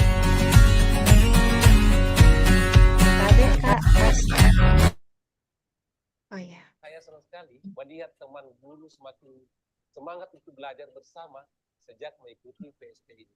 Dengan semangat itulah yang ya, mungkin itu tadi sedikit sharing dari saya dan saya rasa pembelajaran yang ada setelah saya pribadi juga melihat video singkat dari Bola Sugi. Ini luar biasa. Nih kurang lebih mirip lah sekolah penggerak, sama lah sekolah penggerak kurang lebih dari cara belajarnya, cara metode, pendekatan, penyediaan materi, strategi yang digunakan luar biasa. Jadi itulah sebenarnya jadi pembelajaran yang tidak menegangkan siswa, tetapi pembelajaran lebih bagaimana menarik siswa bisa lebih bersemangat lagi ikut di kelas kita. Thank you so much for this opportunity. Assalamualaikum warahmatullahi wabarakatuh. Waalaikumsalam warahmatullahi wabarakatuh. Well, thank you very much, Dr. Randi Asrifan. Please give our applause to him. It's really inspiring best practice-nya Pak Dr. Andi Asrifan, and I do believe that di sini banyak yang masih penasaran dan pasti ada yang mau bertanya, but I do apologize, I can open question and answer section directly. Tapi silahkan kalau ada yang ingin bertanya, ingin diskusi lebih lanjut bisa lewat chat box di Zoom atau bisa juga langsung WA ke Pak Andi Asrifan. Berhubung next speaker-nya sudah hadir di tempat ini. Thank you so much. Thank you very much. Incredible thanks to you, Pak Dr. Andi Asrifan. Semoga next bisa sharing ke kami lagi. Thank you very much. Yeah, so I invite the next moderator, Wa Ode. Miss Wa Ode, time's yours. Okay, thank you very much. Thank you, Paulia, and also Pak Asrifan. As I said that he is the diamond of Sulawesi, so we are really grateful collaborate with Pandi Asrifan, and it was amazing presentation that handled by or moderated by Kak Alia here. So, Bismillahirrahmanirrahim. Assalamualaikum warahmatullahi wabarakatuh. Can I hear some voice from the? Okay, Waalaikumsalam. Thank you, Pak Dewan. Waalaikumsalam warahmatullahi wabarakatuh. So I miss your energy, even though you are fasting. I know that today is Sunday. We are fasting. We should have nap, but you are coming here, joining the webinar. So thank you very much for your participation, for your active participation. And I just want to remind you that this international webinar is collaborated with.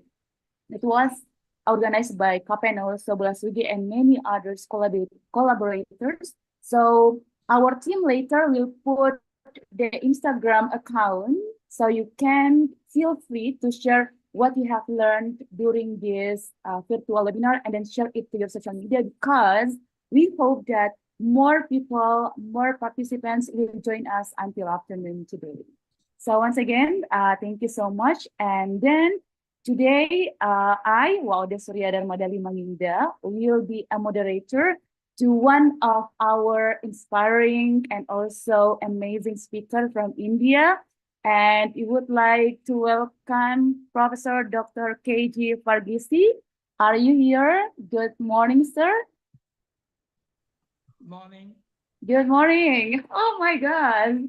I was looking for you on the internet and I saw Hello, that. Prof. Good morning. Hello, good morning. Good morning. Thank you so During the much. Easter day, I was a bit busy. That's it. I could join only, for my talk. That's okay. Oh, Nice no to meet you all. Great. No worries. Thank you so much for making your time joining us today and sharing your expert. So I believe this the participant just information. The participants they are students, lecturers, and also running for school and also education institutions. So we are really excited to hear from you. And ladies and gentlemen, allow me to introduce who is Professor Dr. KG Fargisi. I would like, allow me to share my PowerPoint.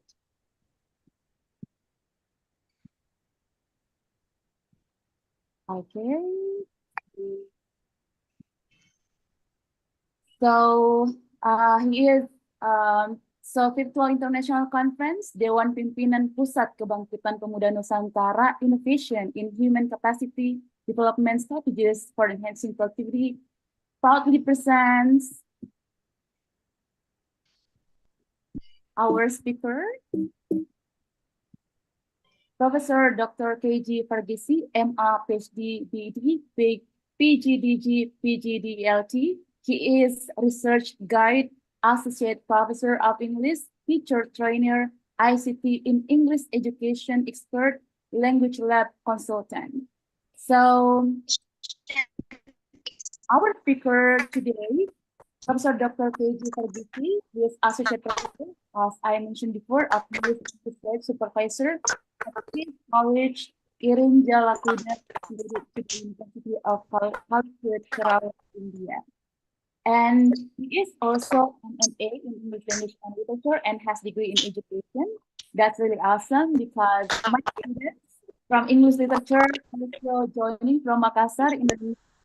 And his doctoral degree is in English Literature, Language Teaching, or ELT, to Information Technology, or ICT, and has 2 postgraduate diplomas. Wow, that's really inspiring.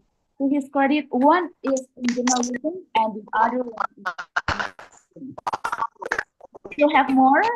He presented papers in national and international seminars in India and Africa, published papers in international research journals and editorial board member and editor of national journals, and is an editor of 5 books.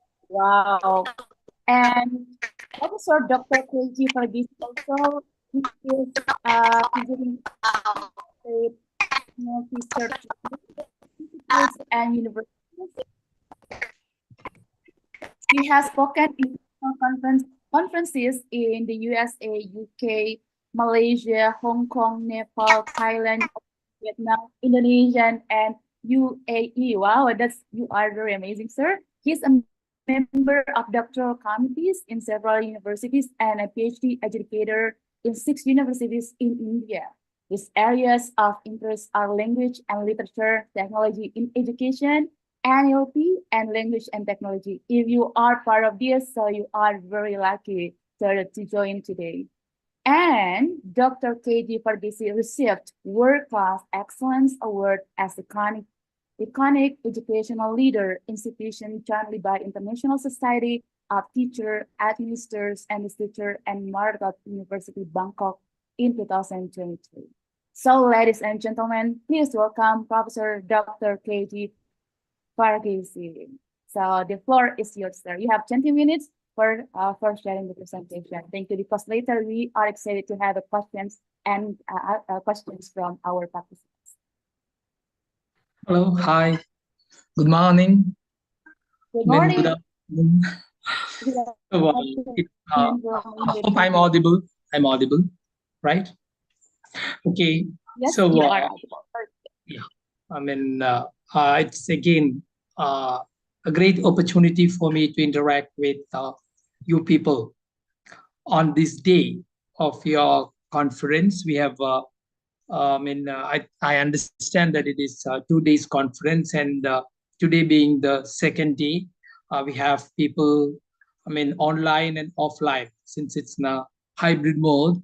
And I love to be there in Indonesia because I was there last year, yes, as a visiting professor to 2 universities in Indonesia, one in Malang and another in DEWAN. So I still cherish the memories. I've been there for 2 weeks, 1 week in Malang and one in DEWAN for another week. So I met the teachers. I came to know your educational, interests, and the way, teaching learning process is taking place there.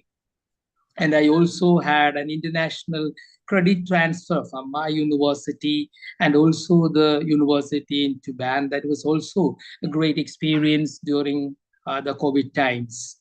So what I would like to speak to you today is regarding the use of latest technologies, maybe how it can contribute to human capacity enhancement and the enhancement of teaching learning process.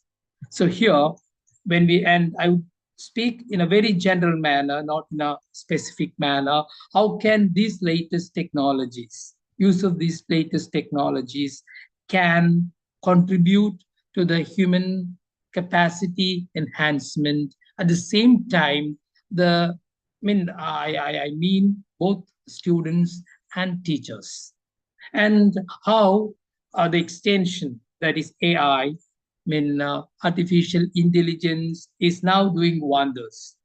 But in spite of all this, we all know the importance of human touch. And a combination of all this, the latest technologies, ICTs, and also human teachers can work wonders in the field of education. I understand the audience, of course, are students, learners, and most of them are budding teachers and teachers themselves and the senior teachers. So I'll go to my presentation, which is entitled Digital Transformation and how it helps in human capacity enhancement, and how it would help us in enhancing the productivity as the theme of the conference goes. So I'll start sharing my screen. Sure.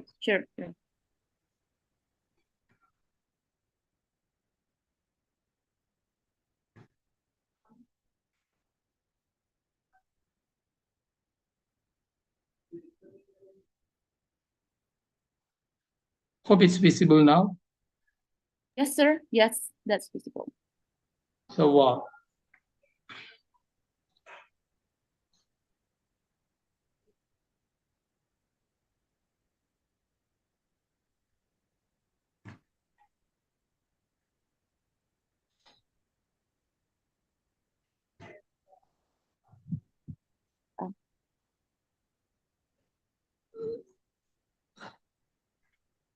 yes, now it's in the, yeah. So we all know what education is. It's of course, it's the process of facilitating the learning or the acquisition of knowledge, skills, values, beliefs, and habits. See, in India, we have gone for the NEP, New Education Policy, and I understand such changes are happening there also in Indonesia. So when we speak of digital transformation, it is transforming an organization's core business to better meet the customer needs by leveraging the technology and data. And as far as we all know in education, the target customers would be students and of course teachers and also the parents and all who are the beneficiaries of this educational process. So digital transformation has already happened. Let me say, maybe this is a graphical representation from the transition from the physical to the digital mode. Okay, and this change, this digital transformation, there's a kind of transforming the student's experience when we when we think of digital transformation. And number one is recruiting students digitally using social media and text messaging as part of a data-driven decision process. We are all doing that. And let me tell you, it all started, or the maximum acceleration happened during the COVID times, allowing students to register via their mobile phones or scalable cloud-based student information systems, providing a variety of online learning options. So students have enough courses to choose from at key points in their academic career. This is a point which now we people are implementing in India. Okay, with the change of new education policy being introduced in India. So we have a system where we have so many majors and minors from which the students can opt from. And there were restrictions before, and now we don't have such restrictions. Working with faculty and programs to convert courses to flipped and blended models. And this is another important aspect of converting courses into flipped and blended models so that the students get maximum out of it. Using technology to monitor student progress and success metrics and execute intervention of protocols. So here, even for assessment, okay, not only for the teaching learning process, but also for assessment, we are using the latest technologies so that we get maximum and we have a clear kind of assessment for our students. Partnering with industry to provide digital badges and certificates to enhance career opportunities. That is another aspect of using the latest technologies, especially we have partnering with industries so that career opportunities are maximized for all the courses. Now, when we speak of capacity development for teachers and students in the use of ICT, so here the discussion will be focusing on ICT for capacity development of teachers and students. And that is a crucial aspect of education in the 21st century. And I'm happy that the organizers of this conference has taken this as the theme of the conference, how capacity development can be effected through various procedures, various use of technologies, and various what you call teaching learning processes. Now, integrating ICT in teaching and learning process can improve the quality of education and enhance student creativity and imagination. This is something which has been already proved, especially during the COVID times. See how we can reach our students And as we all know, because of the information communication systems, the whole world has shrunk into a global village. And that's one reason, I'm talking from my, what I call comfort zone, from my own home, today being a Sunday, and so many, around the world are listening to me. And this was not possible. And if I were to come there personally and address you, that would involve a lot of money, a lot of human labor. So here, integrating ICT in teaching and learning process. So we conduct so many programs now in hybrid mode, which would help us. Both synchronous and asynchronous methods we use as far as our teaching learning process is concerned. And I think you're all familiar with this. So here, when we think of ICT in education, what exactly it means? See, the use of information communication technologies. See, the term IT may be a more of industrial term, whereas ICT is an educational term for its communication possibilities. When we think of ICT in education, teaching, learning, assessment, professional development, and administration. I've heard one paper being presented on professional development. So naturally, teaching learning process. See, of course, which consists of the content delivery and content creation. We are making use of these latest technologies for the benefit of our students. And for assessment, see, assessment, the earlier form of assessment where we use the paper and pencil method, and using the same question paper to assess all of our students has gone. And now have the computer adaptive tests, which is very effective, and we could assess each one individually at the same time to bring out maximum out of them. Then for professional development, see, it goes without saying how, professional development has taken a great leap with the introduction of latest technologies. We have so many webinars being conducted, and we are reaching every nook and corner of this world, all because of latest technologies in use. And administration, the office automation, and everything in a way is being done.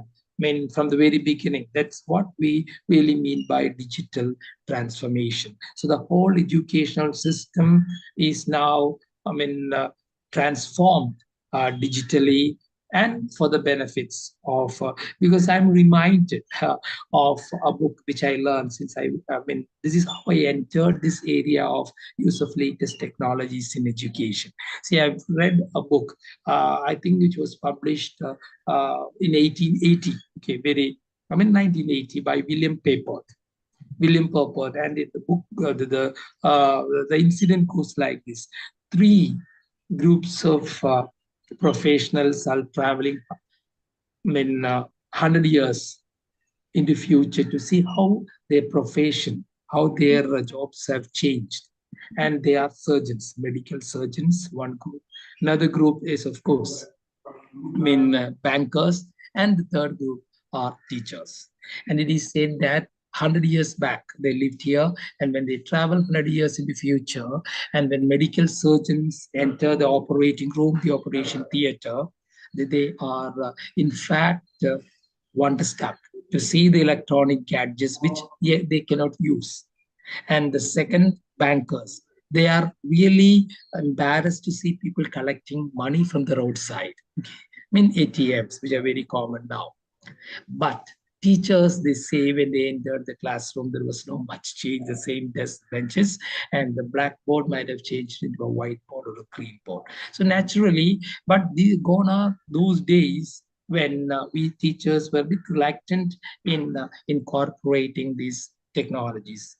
There's a great leap in the use of latest technologies, especially with the advent of COVID.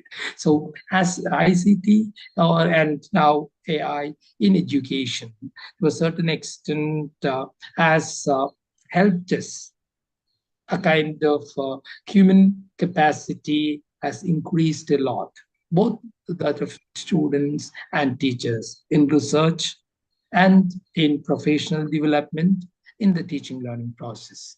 And now, what exactly is the digital transformation and what are the educational implications of this digital transformation? And of course, let me tell you, there are tremendous challenges to teachers, and especially, see, maybe the migrants. I mean, not the digital natives. The digital natives are born into a world of digitization, whereas the digital migrants, maybe the senior teachers, are equipping themselves with the latest technologies. So these are the tremendous challenges to teachers, let me tell you. And these challenges, okay, I mean, to a certain extent, to rethink their basic tenets, okay. And we cannot teach the students the way we have been learning. Things have all changed. To deploy latest technologies in creative and productive ways, to restructure education to respond progressively and constructively to the social and technological changes, because we are living in a global village. The whole world has shrunk into a village where communication is possible everywhere. So we should have this global attitude in our teaching learning process. See, earlier a good teacher was a person who taught the four walls of his classroom this wall, which means what do you call the four walls of his classroom. Such a dedicated teacher. But now a good teacher is a person who can bring world into the classroom. A good teacher is a person who can bring world into the classroom, whatever may be the subject that he teaches. So generally speaking, this big change is at the same time a challenge and an opportunity for teachers. And now the best way to foster future flourishing education in the information era. We are all in education, the information era, the Industrial Revolution 4.0 or 5.0. The information era is to create environments and design experiences through which learners can practice the capacities, character, and beliefs they need to be empowered, informed, and engaged citizens of the world. So here, naturally, if you were to ask me who led the digital transformation of education, it is not any educational agency in India. UGC and MHRD, the ministry, was trying its best to incorporate education or digital transformation of education, but it was COVID which facilitated it. So naturally, what are the positive outlooks that we had, especially, let's forget about the negative influences of this pandemic. We have already overcame all that.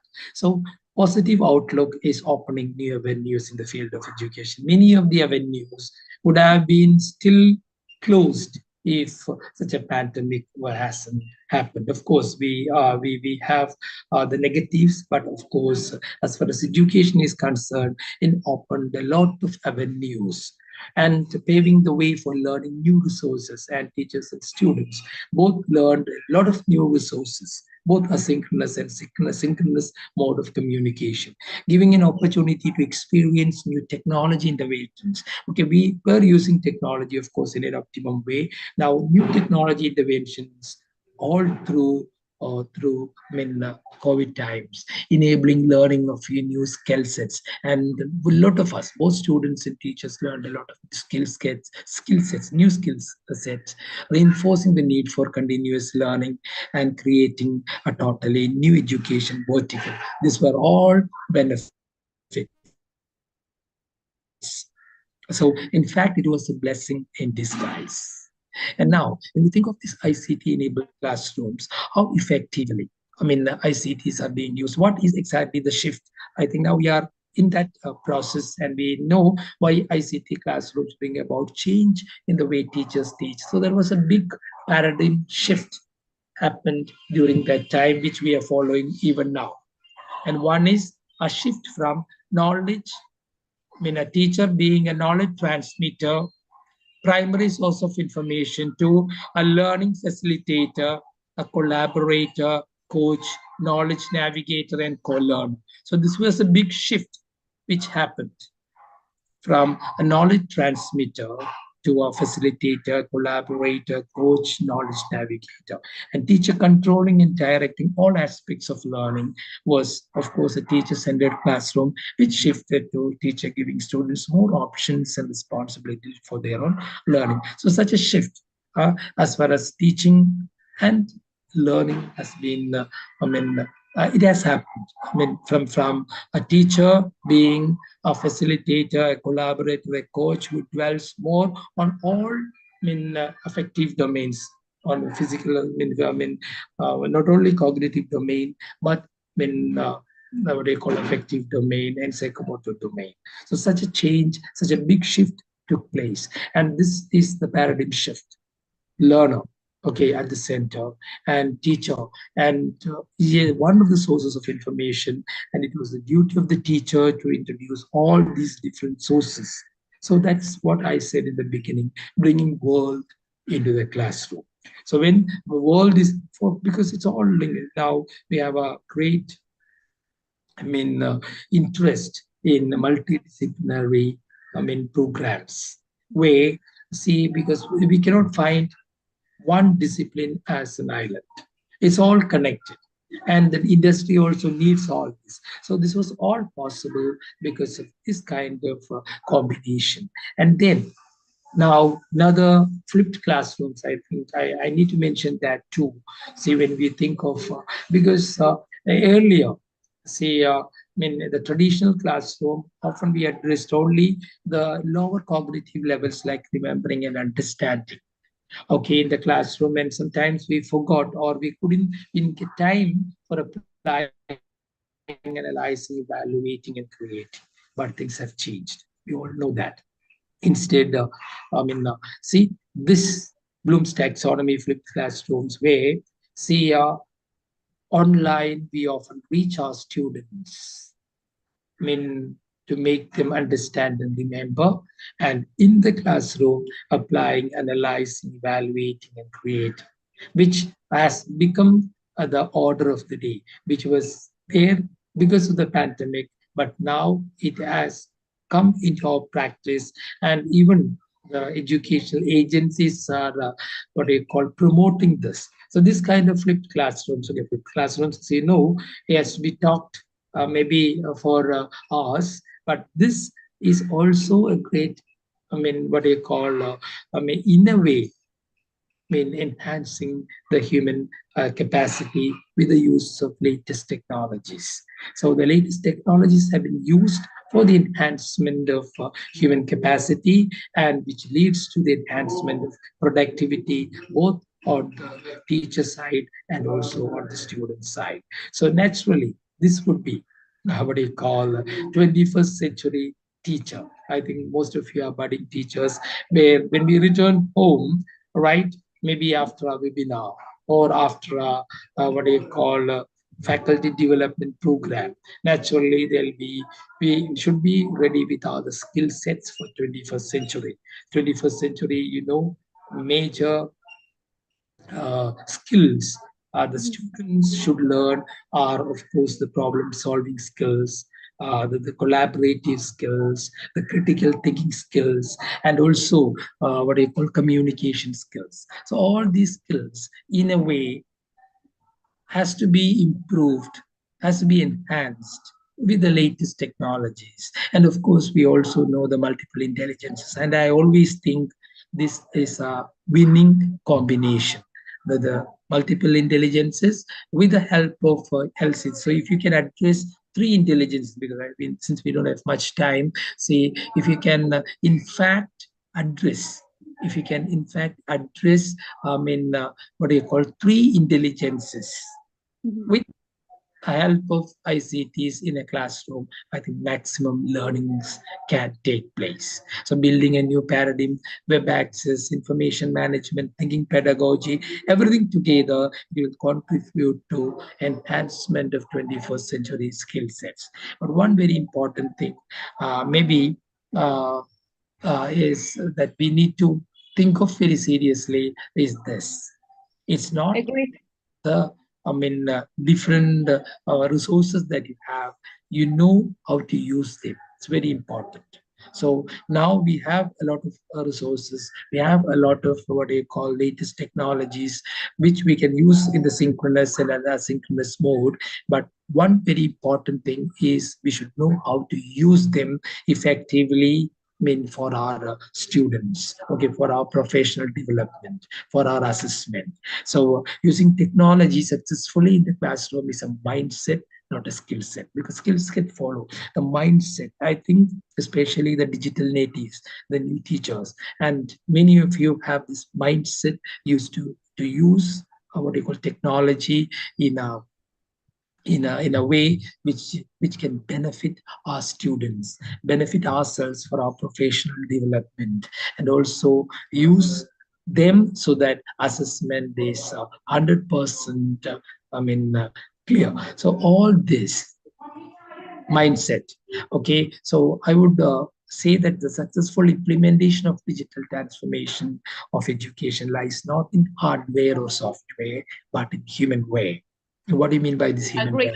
Teachers' ability to plan, design, implement, and evaluate effective pedagogical uses of new technologies. So I stress the fact that it's not hardware or software, but human way, and its ability to plan.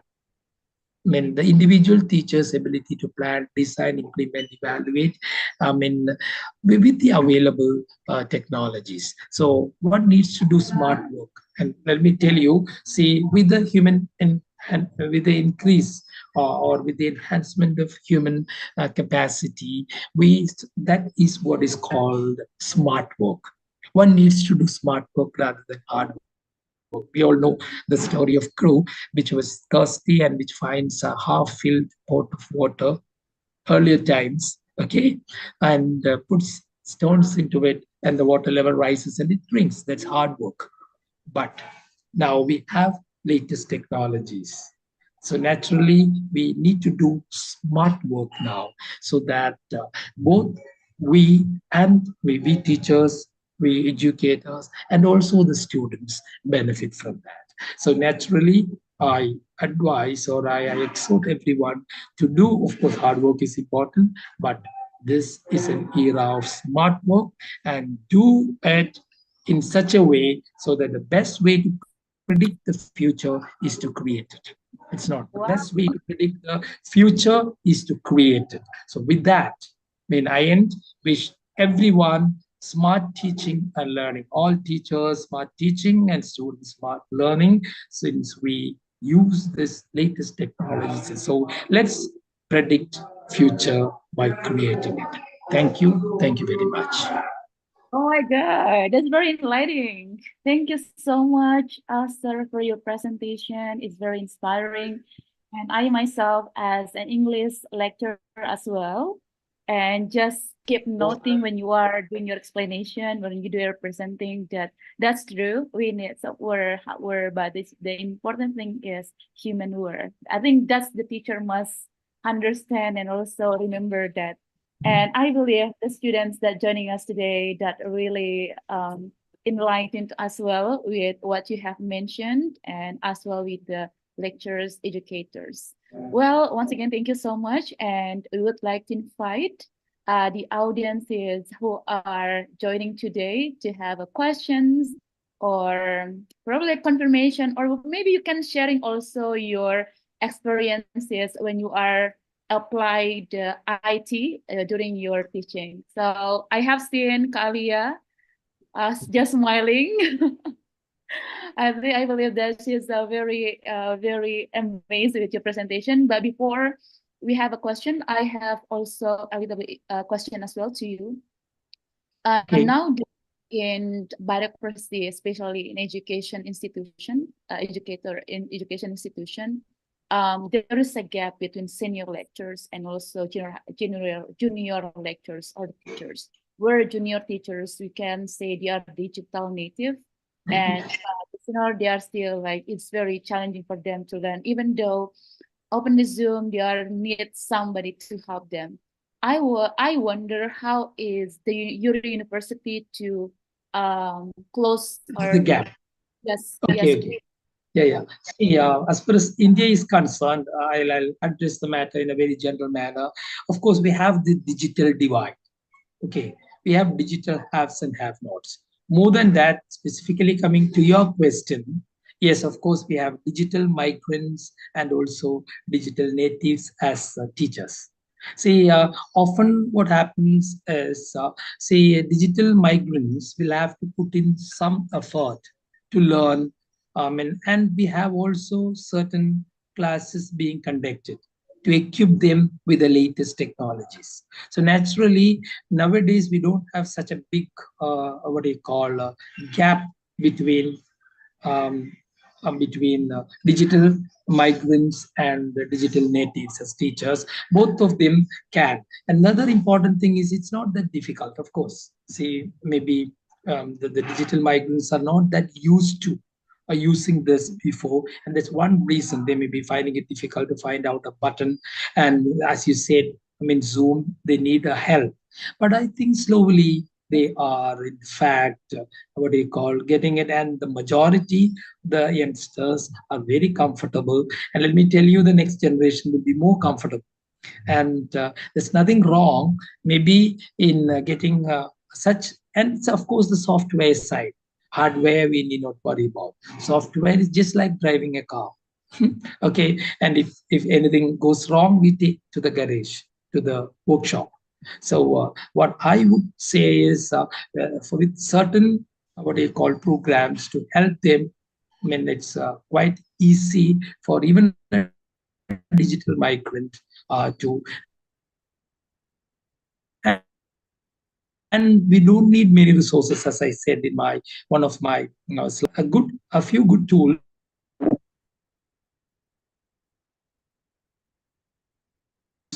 So that's what I understand. Yes, ma'am. Okay, so Dr. Farjisi, just want to ask also, while waiting for this, I just want to please allow me just a moment to say in Bahasa Indonesia to the participant just to highlight what you have mentioned during your presentation. Jadi Bapak dan Ibu, teman-teman semua, tadi kita mendengar Dr. Farjisi memberikan presentasi mengenai bagaimana sih bagaimana mengaplikasikan IT dalam pengajaran, dan juga mungkin nanti teman-teman bisa bertanya dalam bahasa Inggris. Mungkin kalau misalnya masih ragu menggunakan bahasa Inggris, tidak masalah, nanti saya akan bantu untuk menerjemahkan.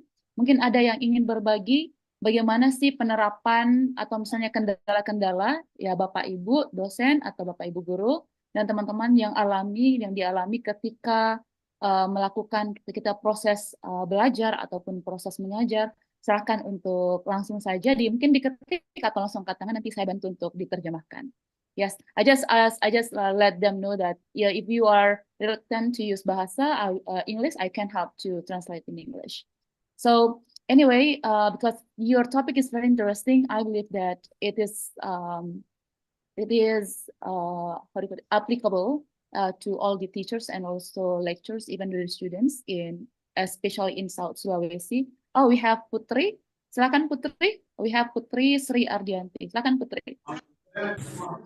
Before, I'm sorry, ma'am, I can speak Indonesian. Yes, silakan. Jadi sekarang itu kan perkembangan teknologi sangat pesat, ma'am, dan rata-rata semua pelajar itu dapat mengakses AI dengan mudah. Nah, dengan itu juga banyak di ranah pendidikan, di ruang-ruang kelas itu sudah tidak bisa untuk, maksudnya sudah malas untuk membaca buku dan lain-lain karena mengandalkan AI, mem, karena mereka merasa bahwa kita sudah mudah untuk mengakses ini itu, jadi kita tidak perlu untuk bekerja lebih keras untuk mendapatkan pengertian atau pembelajaran dari buku. Jadi pertanyaan saya, menurut Bapak, bagaimana harusnya AI diterapkan di ruang-ruang kelas? Karena saat ini AI itu sudah menjadi sebenarnya bukan juga media yang digunakan untuk mengurangi daya bacanya daya baca mahasiswa, tapi hampir ke arah ke sana begitu. Jadi bagaimana seharusnya menurut Bapak AI untuk mahasiswa gitu, Pak? Okay, got it, got it. Thank you so much, Putri. Putri dari UIN Alauddin Makassar ya? Yes. Okay. Ya, So Kak. yes, Putri is she's a student from UIN Alauddin Makassar. She's a student of English literature. Just want to make it in short. So generally, like right now, actually, technology is already applied in the class, especially like for example, like ChatGPT, right? So all these AI sometimes make the student make like learners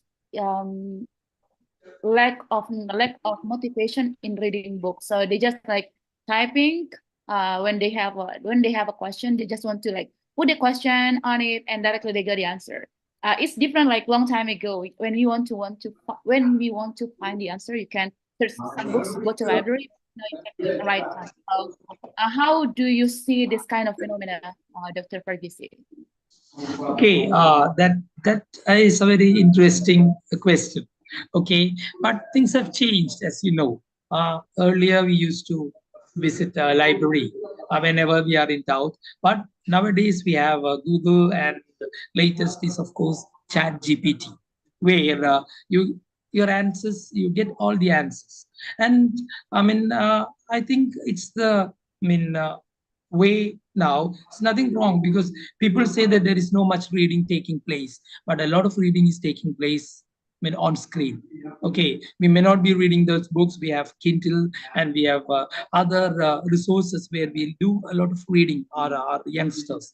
So just because of this big paradigm shift, maybe from books to Kindle, from what you call offline to online, doesn't, of course, make a big change. I mean, it doesn't, we need not be worried about it, because reading is happening, students are learning, and now it's the digital way.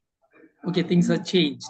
So I think, we need not very much worry about all this, especially I think it's the digital migrants. A student will be never, because, and especially online, on screen reading, maybe for a digital migrant, it will take time. It won't be that good for his or her eyes, but our youngsters are managing everything quite well. So I think reading is still happening, and there is nothing, but we have to be a bit careful. And now I think we have the latest ways of doing it. Okay, because you are information overload coming. See, when you just ask a question, through Google, you get a lot of answers. Maybe thousands of pages would come, but you should know how to find the right information, the correct information. And we have the Boolean logic and things like that, which can be very effectively used to land upon the correct information. There's every chance that we go to the wrong information. So we have to be focused, and we need help also. And then I think you'll get maximum correct information. And we should also make wise selections and wise rejections. That's what I understand. Very beautiful, awesome.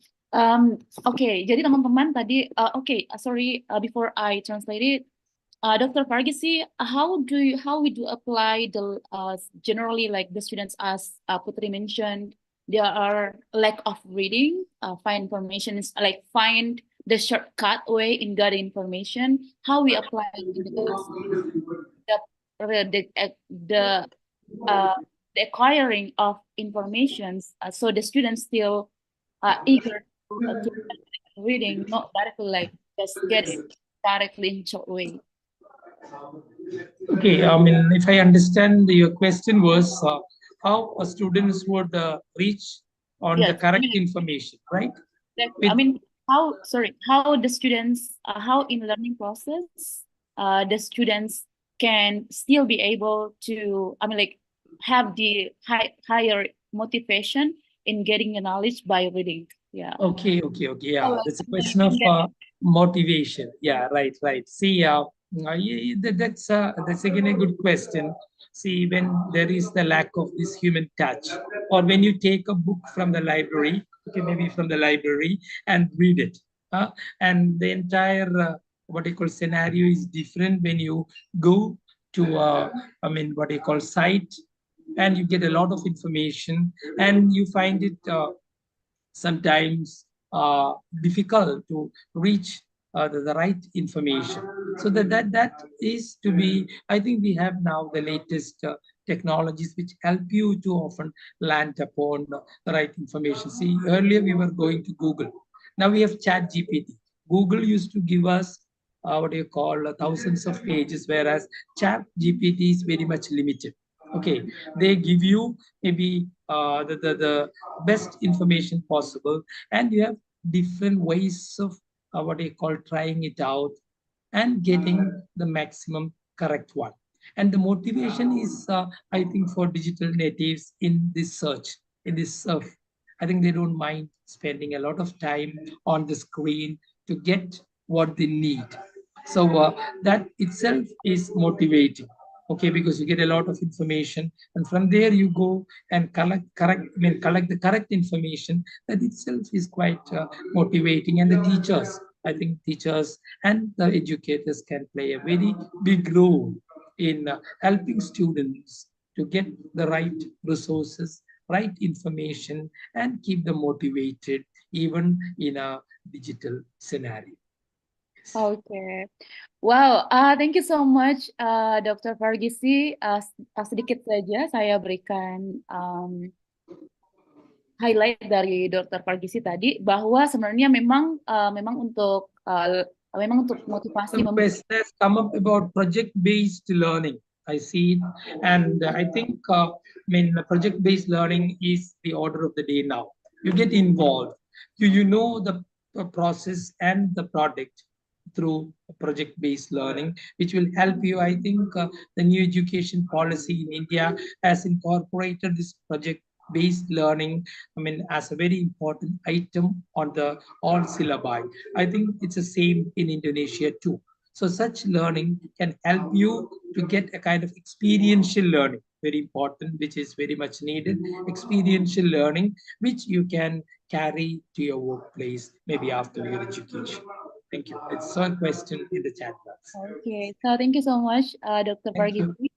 And unfortunately, we are running out of the time. Just want to take one statement that also from your response that AI or information technology will not close our motivation. Will not give or motivate us, but actually it will motivate us, because even though we are reading it through like Google or ChatGPT, we still have a courage to find the right information, also select them in the right way, and also classify them in order to get the right one. And let me tell you, see, one very important thing regarding this latest technologies is that technology is not going to replace teachers. We people are safe. Okay, I love technology is never replacing teachers, but I have a warning: the people who know technology, teachers who know technology, may replace teachers who don't. Wow. So get equipped with technology, so that TPAC, okay, the content knowledge, technological knowledge, and pedagogical knowledge will make you 100% wonderful teachers in a digital what do you call information scenario. Thank you. Thank you so much, Dr. Fargisi. Okay, so I think everybody already already got your point, and it's very clear that teacher will not be replaced by technology, but somebody who knows technology will replace teachers. So it's like a reminder for us. Once again, thank you so much for your time and also your expert. I believe the participants are really amazed and also inspired by what you have mentioned, and also your present. So we are love to connect with you, and then cannot meet you in person, Indonesia or India. Once again, thank you so much, and have a great Sunday. Thank you.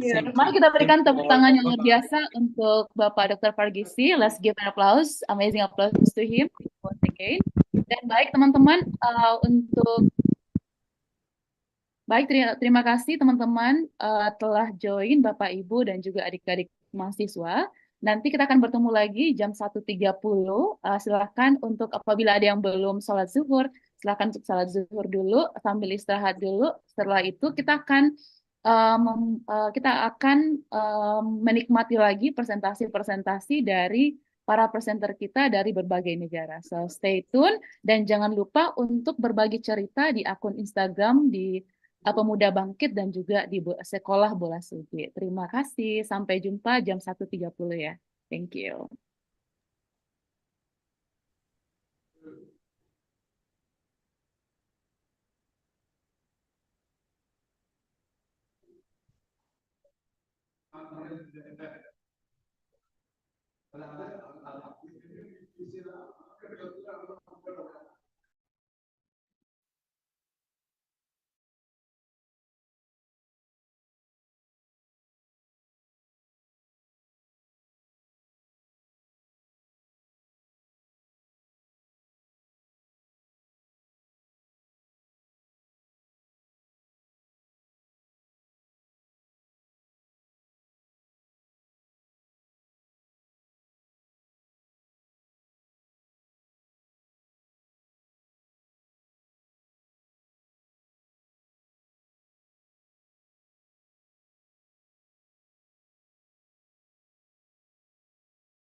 Ya, Assalamualaikum warahmatullahi wabarakatuh.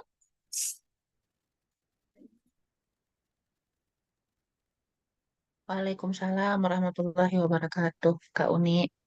Iya, selamat datang kembali para peserta konferensi internasional yang dilaksanakan oleh Dewan Pengurus Pusat Kebangkitan Pemuda Nusantara tanggal 30 sampai 31 Maret 2024. Jadi sekarang kita akan memasuki sesi selanjutnya.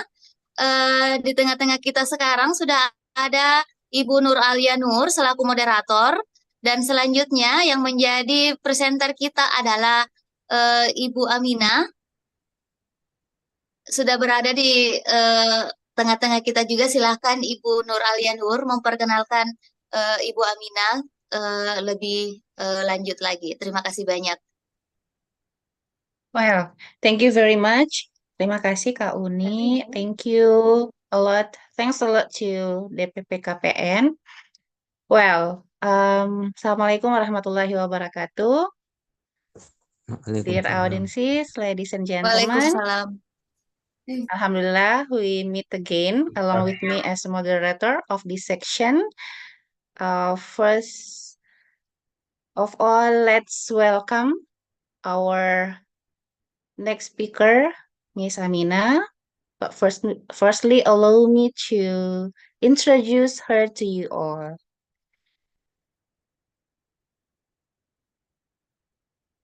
Yeah. So this is Miss Amina. Wait a minute. Okay.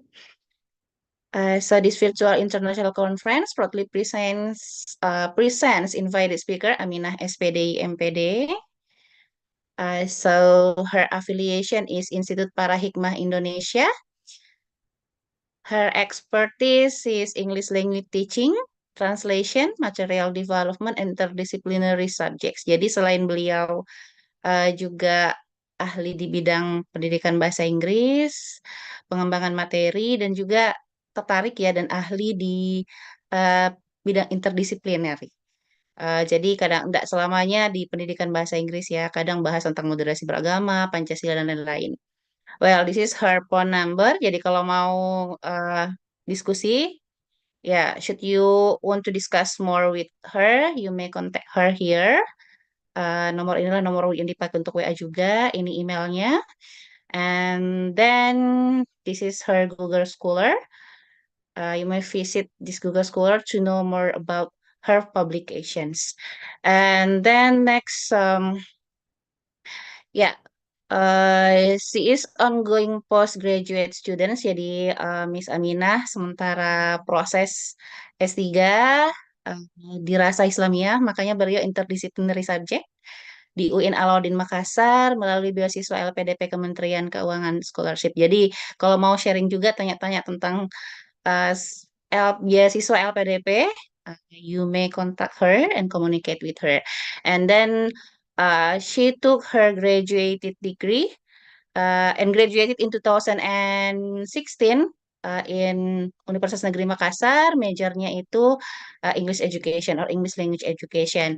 And then bachelor degree English Education juga selesai di 2007.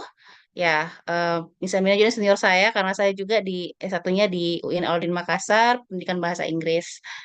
Well, about her employment history and other duties, she is a lecturer at Institute Para Hikmah Indonesia. It's about 2019 until now. And then juga merupakan tutor TOEFL di Pusat Bahasa UIN Alauddin Makassar 2023 until now. And then Ketua Prodi Tadris Bahasa Inggris, jadi pernah menjadi Kaprodi juga at Institute Para Hikmah Indonesia 2019 and 2022. Pernah menjadi Kepala Pusat Pengembangan Bahasa juga. So she can share many things to you all. Ini beberapa employment history beliau juga. Jadi pengajar PIBA, dosen PIBA itu adalah program intensifikasi bahasa asing, salah satu program penguasaan bahasa asing Arab dan Inggris di UIN Alauddin Makassar, khusus untuk freshmen yang mahasiswa baru ya, semester 1 dan 2. Silahkan dibaca beberapa employment history beliau. Pernah juga sekarang Golden Gate, dulu namanya ILC. Pernah juga mengajar di Universitas Pancasakti. Okay, and then this is her organization history. Jadi pengalaman organisasi beliau sangat banyak. Pernah menjadi lurah ya, baru-baru lurah untuk LPDP UIN Alauddin Makassar dan beberapa lagi pengalaman yang lainnya. Silahkan dibaca.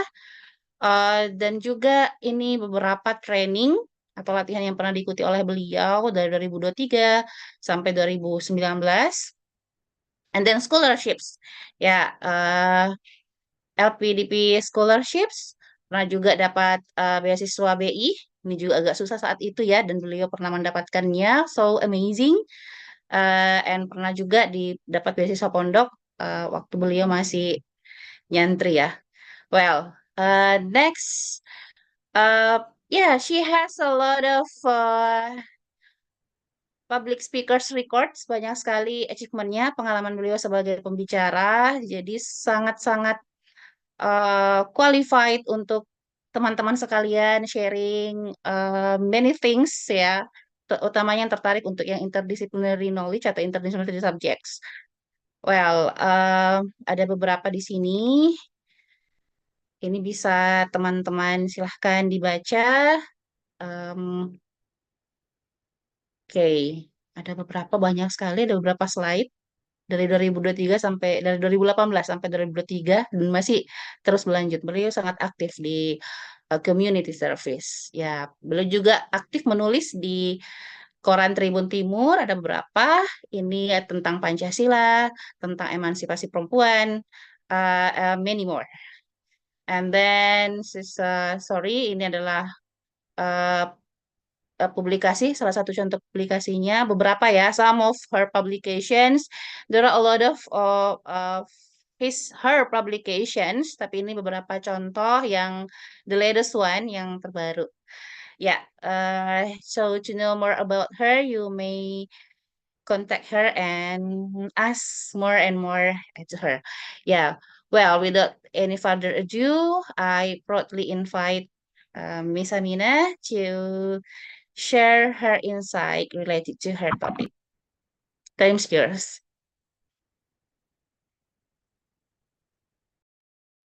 Okay, thank you very much. Am I audible? Yep, it's audible. All right, thank you very much. Bismillahirrahmanirrahim. Assalamualaikum warahmatullahi wabarakatuh.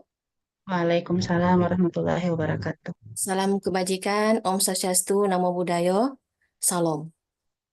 Yeah, thank you very much for the incredible moderator who has introduced me before.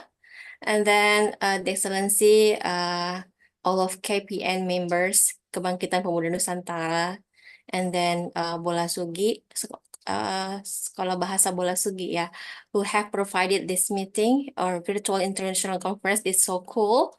And I have joined some, speakers, keynote speakers, and the other speakers from all of some countries, and they are so cool, I think. Well, thank you very much for providing us.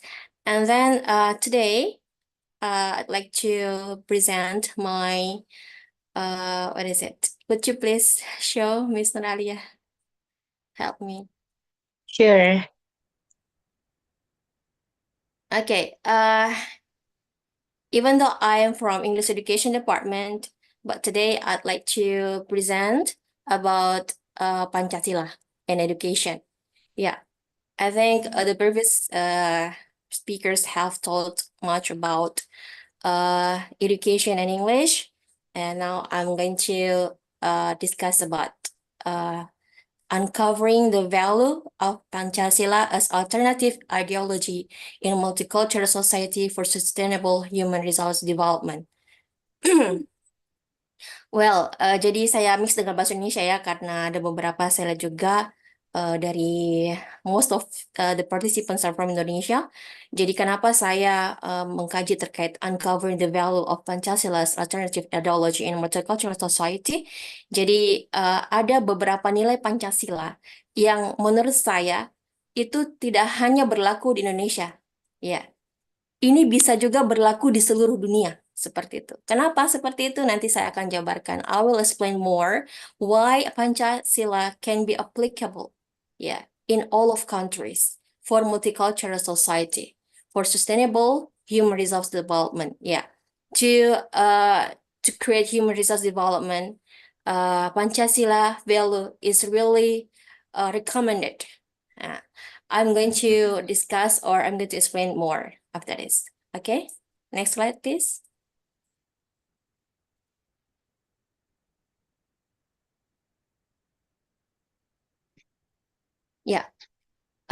First of all, I'd like to discuss about what's the meaning of ideology. Professor Lowenstein said that ideology is a harmonization and a combination of mindset and belief, or the mindset that changes into belief burden of human attitude about life and appearance in the society.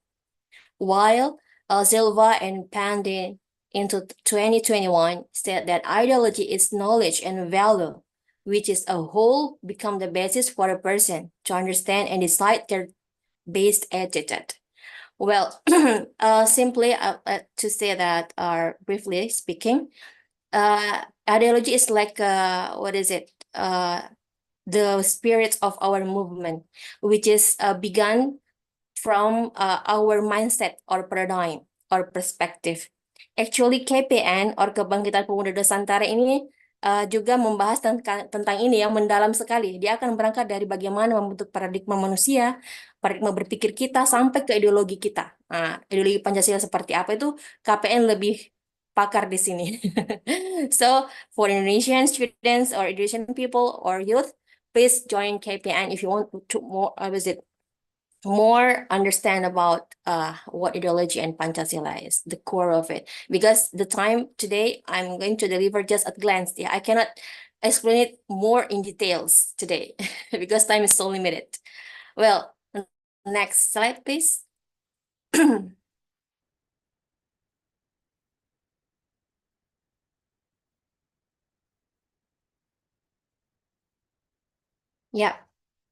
Talking about ideology, Alfian 1978 said that the quality of ideology should be first, the ability to reflect reality that lives in their society. The second one, idealism, which is contained in it, and then the flexibility to the change that happened around us. So the ideology has to cover those kinds of qualities. The first is how it can reflect to the society.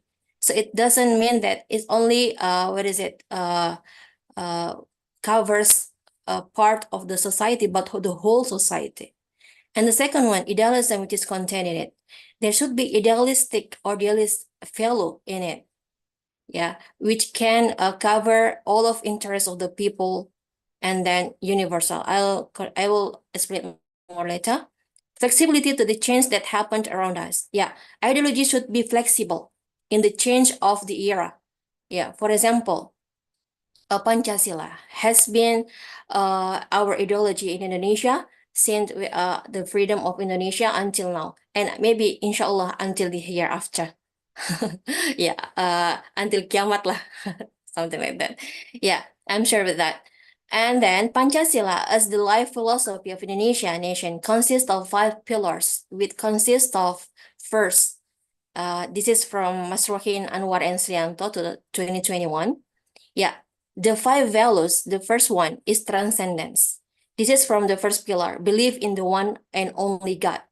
Well, this principle emphasizes the recognition of the highest power, the most supreme being, and this the importance of spirituality in guiding individual and social life. It respects the diversity or religious beliefs within Indonesian society. Well, in belief in the one only God, we worship the same God actually, but we call him with different names. Something like that. And the second one, humanization. it appears in the second pillar, just and civilized humanity. Yeah, the first one is ketuhanan yang Maha Esa. The second one, just and civilized humanity, kemanusiaan yang adil dan beradab. This principle emphasizes the value of humanity, justice, and civility in the interpersonal relationships and societal interactions. It promotes respect for human dignity, equality, and human rights. Well, we can see what happens in Palestine now. Yeah, it's there is crisis of humanization over there. Why? Because the people are like Israel and those who support their movements. Yeah, they don't care about the humanization. Yeah, that's what happens there. There are hungers. Yeah, the people are in hunger, poverty. They just demolish all of the buildings. Yeah, without any empathy. Something like that. So in Indonesia, we hope that it never happens. And the third, diversity, unity in diversity, Persatuan Indonesia. Yeah, this principle depicts that the unity and integrity of Indonesia as a nation, despite its diverse ethnic, cultural, linguistic, or language and religion backgrounds. It encourages mutual respect, tolerance, and cooperation among different groups. So even though we are different in ethnic, language, yeah, and religion, but we are still united, yeah, in diversity. The fourth one is liberation, democracy guided by the inner wisdom in the anonymity arising out of deliberations amongst representatives. Yeah, this is the fourth principle that highlights the importance of democracy, participatory decision-making, and concepts of building and governance. It advocates for a government that reflects that the will of the people and respect the rule of law. So when we want to decide something, we can have like a musyawarah, yeah, to have like musyawarah, like how to make a decision with a kind of meeting, something like that, and respect the other's opinions. Yeah, respect one another. And the fifth is the fifth pillar, justice, social justice for all Indonesians, ya, keadilan sosial bagi seluruh rakyat Indonesia. It's about how to build the justice, yeah, not only for the rich, not only for those who have authority, but for all Indonesians, the poor, yeah, maybe yeah, all of kinds of society, they have to have the right or balanced justice. Okay, thank you. Next. The value of ideology, yeah, challenge faced by Indonesia. Economic globalization and ICT. Why I said that this is the challenge? Kenapa ya, tantangan kita di Indonesia itu ada yang pertama itu economic globalization, ya, ada globalisasi ekonomi which affects the way we communicate to another by using the digital. And also ICT, information and communication technology. Now we can meet people, yeah, like this now in the virtual meeting. Yeah, we don't need to meet directly, but we can communicate and then do any kind of business, any kind of conversation, any kind of meeting, yeah, maybe, or in social interaction or social intercourse just from the internet. And people, yeah, any kinds of any generations now, we can grasp, yeah, the information from the technology. There are Instagram, Facebook, yeah, TikTok, and so many, YouTube, and so on. Yeah, this is our challenge. Yeah. Jadi walaupun ini sudah sebagai benefits, ya, ada manfaatnya, but also there are some challenge in it. If we cannot filter which one is good for us and which one is bad for us, it will be dangerous for us. Ya, jadi how to filter it. That's the main point. And the second one is conflicts of interest. Conflicts of interest becomes the challenge happened in Indonesia. That's the interest or the conflicts of maybe among the races, among the tribes, maybe, or among the the politics, maybe, economic, and so on. But Alhamdulillah, yeah, praise to God that it still can be filtered. It can be the conflicts still can be reduced because of Pancasila ideology. Okay, next.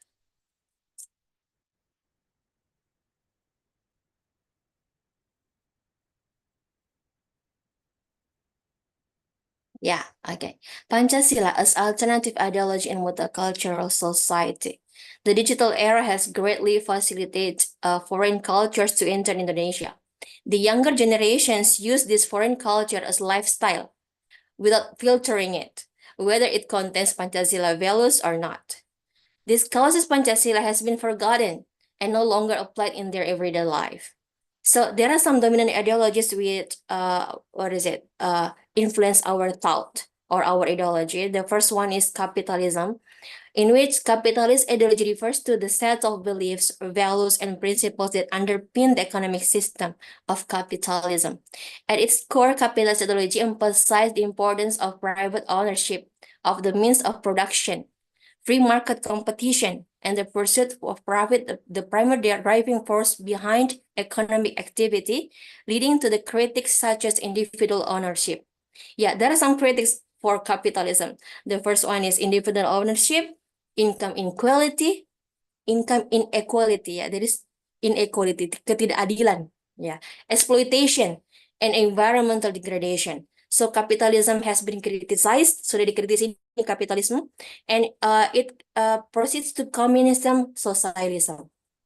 There is from the Marxist legal ideology based on socialist legality with dialectical method between thesis feudalism and antithesis bourgeois kapitalistik. Ya, ada antitesa antitesa antara kaum feodal ya, ada istilahnya feodal itu perbudakan, itu ada kaum bourgeois dan kaum proletar. Ya, ada orang-orang yang kaya, ada orang-orang yang miskin. Seperti itu. The feudalist and bourgeois capitalistic always disintegrate and create disputes among the differences such as the poor and the rich. Jadi selalu ada kontradiksi antara si kaya dan si miskin, men and woman, inferior and superior, bourgeois and proletar, white and black, racism, and so on. Well, the justice and peace seem utopian. Jadi kayak utopis itu ya, namanya keadilan itu kayak susah diraih karena selalu bertolak belakang satu sama lain. While the last synthetic is called a socialist communist, in which there is collective ownership, and of course, it's utopian, of course, yeah. But, well, it has been criticized. Ternyata sosialis komunis juga sudah dikritisi. It has been criticized for its centralized control of the economy and its tendency to suppress individual freedom. Well, it's impossible to have like collective ownership ya. Tidak mungkin lah ada kepemilikan bersama, istri bersama, suami bersama, ya mobil bersama itu it's impossible. So it means that this ideology is utopian, something like that. The third one is transnationalism. Yeah, the third ideology, the transnationalist Islamic movement, is the movement that does not limit itself to certain national or government boundaries and seeks to impose its worldview on an area that is not limited to the territorial boundaries of countries. They disagree. This movement, transnationalism, disagree with the Indonesian government system. Jadi mereka ini gerakan-gerakan yang katanya Islam, tapi mereka nggak suka dengan ideologi Pancasila. They consider that is secular, and incompatible with Islamic values. Katanya tuh nggak, Pancasila itu tidak sesuai dengan nilai-nilai Islam. Really? Or maybe they don't know about that. They often use violence and terror to enforce Islam Sharia and even change the NKRI or Indonesian system with the system of Khilafah Islamiyah. So that's transnationalist ideology. Well, among the ideologies, capitalism, communism, socialism, and transnationalism, they have been criticized, because transnationalism doesn't support the country or the nation, and that's dangerous. Well, Pancasila provides a framework for building a just and equitable society. Moreover, Pancasila's emphasis on religious and cultural tolerance fosters harmony and respect among diverse communities, which is essential for social intercourse and national integration. Okay, next.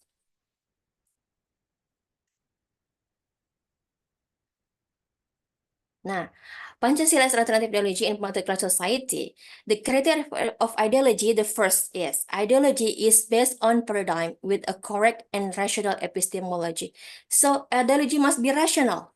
Ya, ideologi itu harus rasional, epistemologinya harus jelas. Ya, bukan hanya indera saja, tetapi ada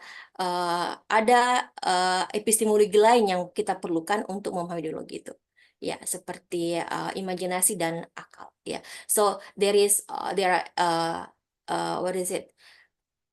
Our sense, yeah, and then our imagination and our brain, our what is it? Yeah, our brain, something like that.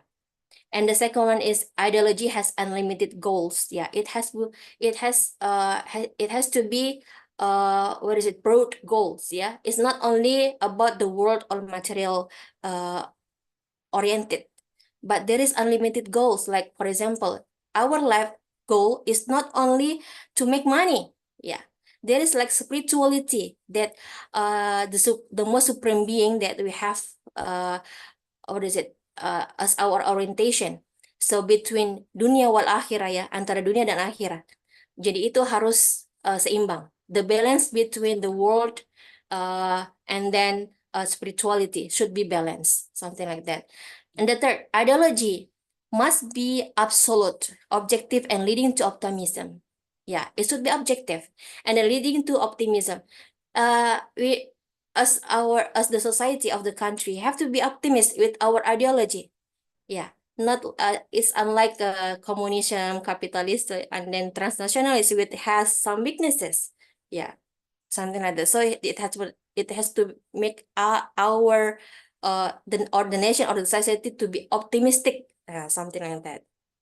The fourth one, ideology has a sense of sacredness or majesty. It has a sacred value, something like that. That the ideology doesn't only care about the material thing, but also the metaphysics. Yeah, the thing that non-physics, something like that. Yeah, there is something beyond this world. There is something behind this world. What is that? Yeah, that's we call as God or the most supreme being, something like that. And we do something, we do everything in our life. It's not just because of the money, not just because of our interest, but we have the worship. Like today, maybe today is Ramadan, yeah, this Ramadan month. Our virtual meeting is not only the meeting with among us, but this is also worship. Jadi ini ibadah juga ini. Kita sementara beribadah ini. Yeah, it's inseparable between the world activity and then the the spirituality oriented, something like that. Ideally, the fifth, that ideology must be universal. Why is it universal? It has to cover all of parts of the society. The first one is ethnics and so on, yeah, religion and all kinds of differences. So it has to be universal or global. This is kind of interesting finding that I found, yeah, from the articles. Ternyata Pancasila itu bisa berlaku di seluruh dunia, ya. Yeah. Pancasila as alternative ideology in the world, yeah, it has been proven by report in 2023 that Pancasila measure a valuable reference in Afghanistan. Ya, ternyata nilai-nilai Pancasila ini berlaku di Afghanistan, seperti itu. And the second one, Javier Perez de Cuellar, Secretary General of United Nations, ya, Sekretaris Jenderal PBB itu mengatakan bahwa nilai-nilai Pancasila itu ada di PBB. Nah, seperti itu.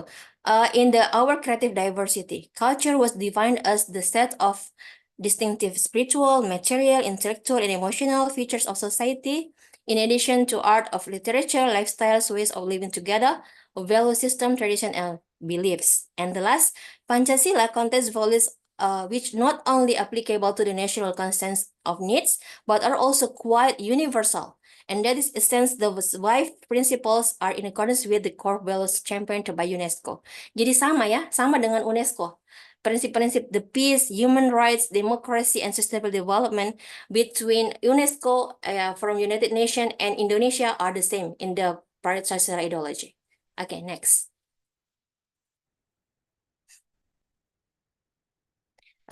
Okay, well, this is the last, the components of the sustainable human resource development. So to create human resource development, there are some components we have to notice. The first is government, the society, education, and Pancasila value.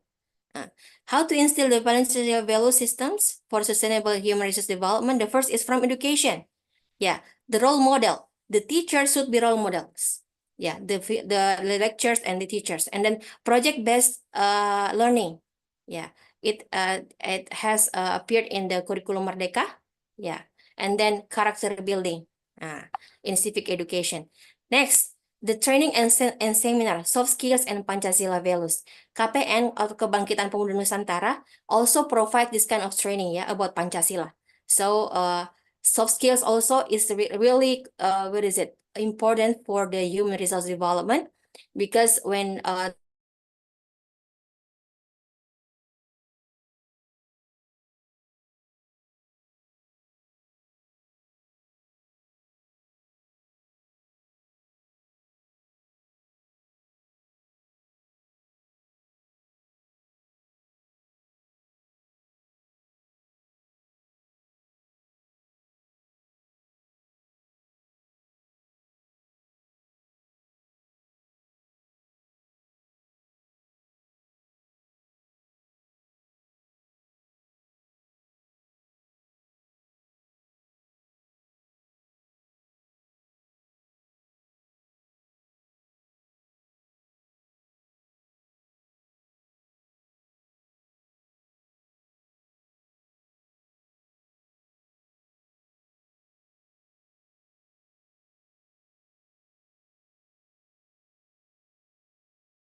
Kak, keluar Ki, Kak? Hello. Oh, Kayaknya I'm so keluar. sorry. Oh ya, oke. Hello? In Yeah. my cell phone, but it's my last. What is it? It's about my life. Where is my motor? She's disappeared as well. Yeah, I think. Okay. Yeah, I think her connection is also low, so I think she's figuring it out how to be in the forum. So yeah, Okay. let me take over the forum. Finish and then Yeah. finish it. Okay, Yeah, thank okay, you. please. Yeah, okay. Would you like to continue? Anything else to say? Recording in progress.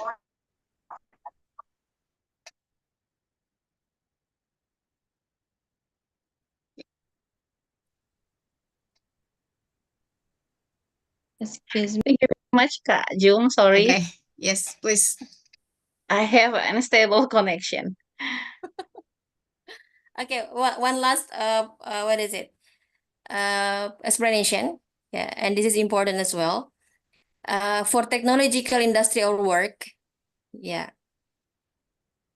Yeah, this one. The spirit of Pancasila industrial relations. So there is called as PIR. Yeah, PIR or Pancasila industrial relations is the entrepreneur recognized beliefs that trying and working as human service to God. So when we work, we have to believe in God or remember God every time and any time.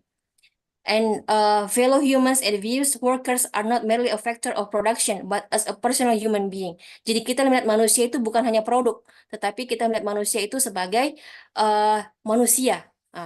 Kita melihat pekerja, the workers as a human being. They are not just machine.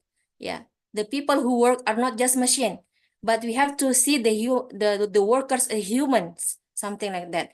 And we work when we work. We have to think that this is like human service to God. Jadi ketika kita bekerja itu kita anggapannya bahwa kita berkhidmat kepada Tuhan, seperti itu. I think that's all from me. I'm so sorry for my limitations in what is it? from explaining this material. Well, one last closing statement from Aristotle: educating mind with educating heart is no education at all. Jadi pendidikan mendidik pemikiran, mendidik pikiran tanpa mendidik hati itu bukan pendidikan sama sekali. So when we educating mind, educate the mind, also educate your heart. So that's the real education. I think that's all from me. Thank you very much. Assalamualaikum warahmatullahi wabarakatuh. Waalaikumsalam warahmatullahi wabarakatuh. Well, thank you very much, Miss Amina. It's such an interesting topic to talk about Pancasila and how to realize it, how to instill it in our daily lives.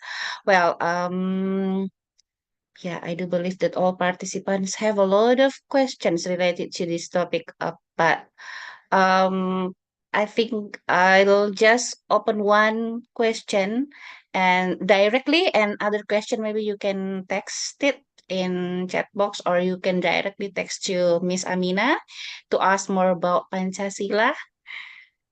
Okay, just one question. Any question? Assalamualaikum. Yes. Waalaikumsalam. Yes. Pak Asmidar. Yes. Oke, My Pak question is, Asmidar. Oke, yeah. time's yours, Pak. Silahkan. Singkat, jelas, padat. Make it brief, please.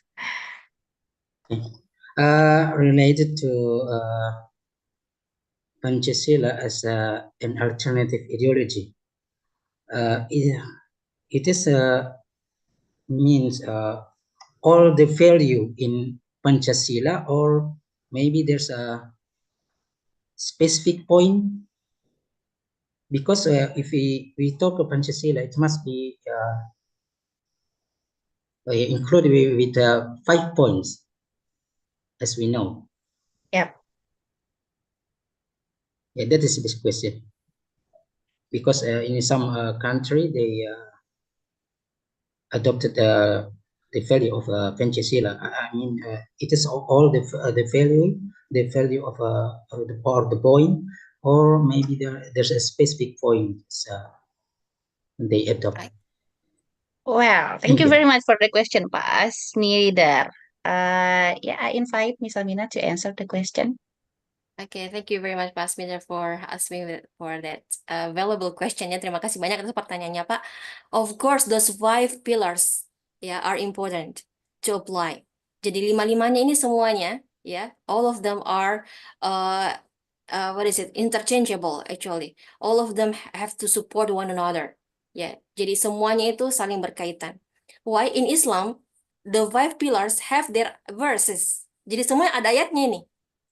In Holy Quran, tapi saya tidak bisa bahas semua di sini, mungkin perlu meeting lain ya. Mungkin Bola Sugi atau KPN bisa provide for more elaborations about Pancasila dengan ayat-ayatnya, dengan course-nya, values-nya in each explanations in which all of religions can accept it. Semua agama bisa menerima penjelasan ini.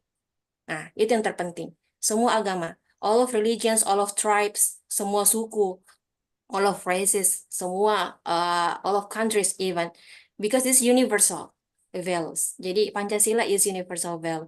Ya, KPN, Kebangkitan Pemuda Nusantara, Pak, you can maybe discuss with them, related to it, because the core in it started from our paradigm, perspective of the way we think about something. We fixed it from it first. Kita mulai dari paradigma berpikir dulu. Kalau cara berpikir kita materialisme, jadi pasti Pancasilanya materialistik, gitu. Tapi kalau cara berpikir kita spiritualistik dari awal, itu Pancasilanya pasti punya ruh yang sakral seperti itu. Dan saya tidak bisa bahas semua di sini saat ini.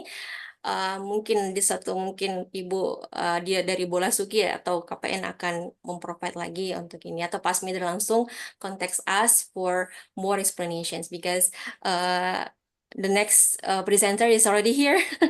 Thank you very much. Thank you, Pak Asmidar. I hope that I have answered your question. Okay, thank you. Yeah, well, incredible thanks to Miss Amina for sharing about the value of Pancasila as alternative ideology or in multicultural society for sustainable human resource development. Well, nilai Pancasila ini bisa kita ada semua sebenarnya, bahkan bisa di seluruh dunia berlaku, and how dan bagaimana seperti apa itu we need to discuss it more. Ya, kita perlu mengkajinya lebih dalam dan itu bisa difasilitasi oleh teman-teman di KPN yang memang spesialisnya di situ.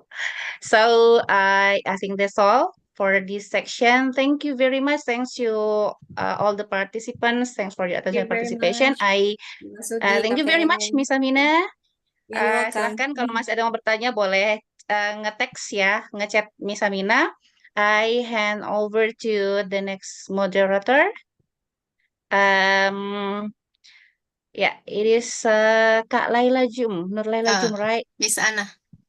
Oh, Miss Amriana. Okay, time's yours, Miss Amriana. Thank you. Thank you, Ibu Nur Alia and Ibu Amina for what a insightful presentation and interesting topic.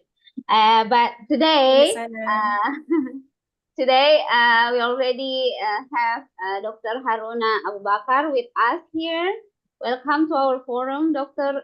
Haruna. Hello. Yeah, Miss Amina. Yeah, good evening. Good evening. So Ramadan Mubarak. thank you so much. How are you? I'm fine, Alhamdulillah. Alhamdulillah. So thank you for joining our forum today. We are waiting for your presentation, and I think that today I am probably I am honored with honor. I will introduce you to our participants. Let me share my PowerPoint. Okay, so please correct me if I mispronounce your name. Okay. Yeah, so how do I call you, Dr. Haruna or Dr. Abu Bakar? It is all the same. Oh. Dr. Abubakar is surname and Haruna is first name, Haruna. so it's all the same. Okay, thank you. So, his name is Dr. Haruna Abu Bakar Haruna, and as you can see here, he is Nigerian. He is Nigerian, and he masters 4 languages: Arabic, English, Hausa, and Sarma.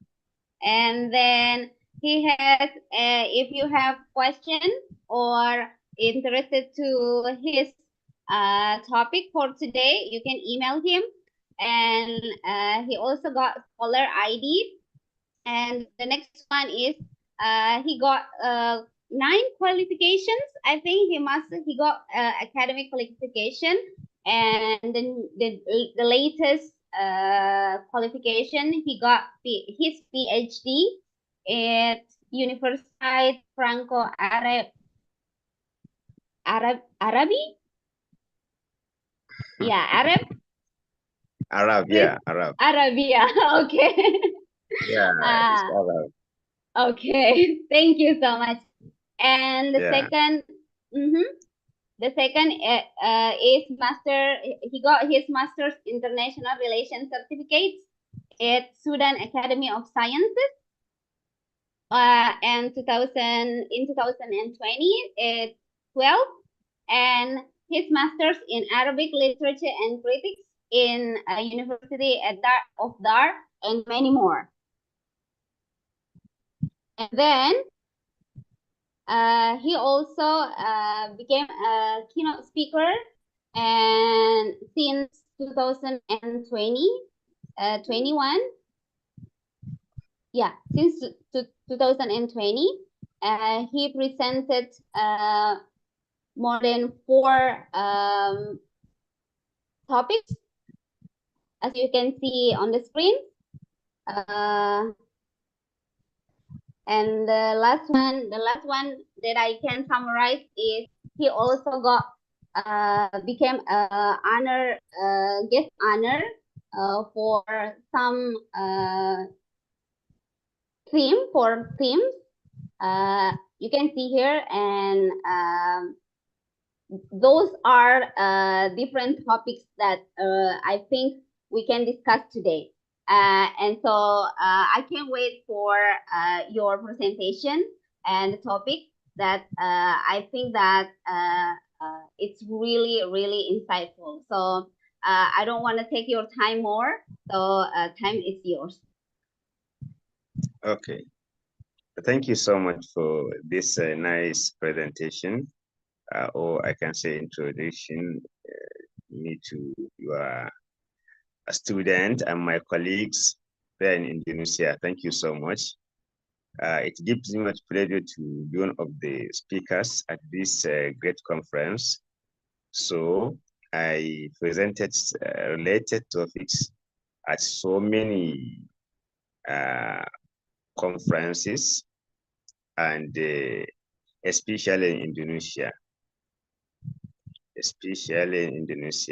India, Pakistan, and so many countries. So please allow me to share my screen with you. Let me.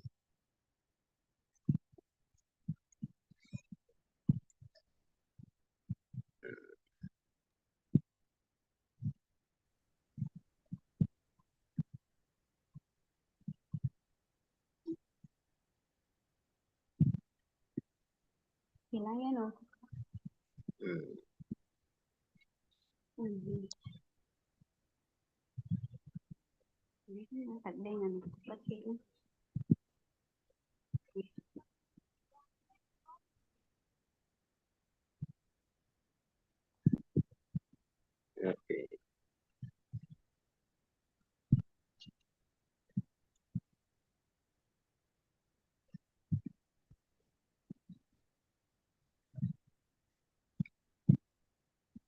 Okay. Bismillahirrahmanirrahim. After a short introduction, and I would like to discuss today on the Nigerian culture and the impact of Arabic literature in northern region, which means northern Nigeria. So this topic is resembles and much more relationship with the first topic which she discussed about it, Dr. Amina. Yeah, ideology, and this one is about culture, which means Adat wa Taqalid. Yeah, allow me to start with the introduction. The culture of Nigeria is shaped by Nigerian multiple ethnic groups. The largest ethnic groups are the Hausa Fulani in the north. This Hausa is tribe, and the Fulani is tribe.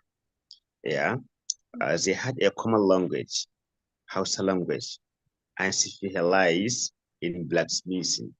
Blacksmithing is their business. Fishing, hunting, agriculture. This is some of their business, or our business, I can say. House of Fulani are Muslims practicing Islam. We are all Muslims practicing Islam. Yeah, and also House of Fulani imitated Arab culture, religion, language, social habits, music, and arts. They also invite the Arab culture in terms of type of foods. Even type of food we borrow from Arab people, and the clothes they wear, the house they build, and their ways of life. We are copying everything from Arabic tradition, which means is Islamic tradition. Yeah, Arabic language has been having a positive impact on Nigerians' heritage, which by virtue of Islam, all this by virtue is Islam. Arabic became popular in Nigeria as the language of administration, which means Arabic for long, it is the language of administration in Nigeria. This before colonization. And education, legislation, social, and cultural purposes. We are all in northern Nigeria using Arabic as our formal language of our business, education, legislation, administration, and everything here in northern Nigeria before colonization. The emergence of Arabic as one of the languages of social interaction in northern region is one of the key points, and the affinity of cultural similarities between the Hausa and the Arab. The concept about the northern culture. This is the concept and the background about our culture here in northern region, northern Nigeria. Culture is the characteristics and knowledge of a particular group of people. A comprising language, religion, cuisines, social habits, music, and arts. A culture comprises religion, food, what we wear, how we wear it, our language, marriage, music, what we believe is right or wrong. All this is part of the culture, and not even culture of northern Nigeria or other country, all over the world. This is all about the culture, what we believe is right or wrong, how we sit at the table, how we greet visitors, how we behave with loved ones. Cultures and traditions. Some of cultures and traditions here in northern Nigeria. The houses are concentrated mainly in the northern part of Nigeria.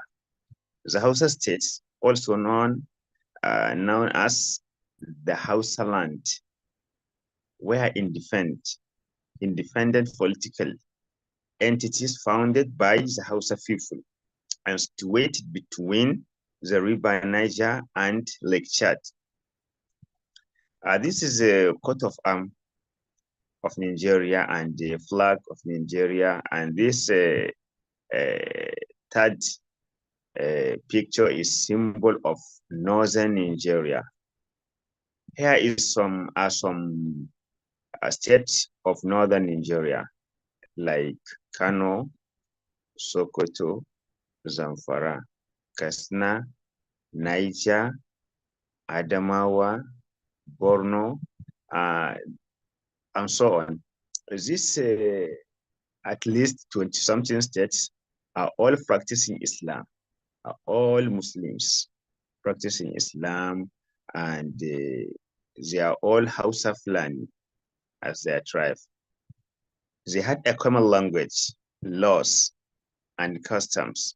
The Hausa civilized in blacksmithing, fishing, hunting, agriculture, and salt mining.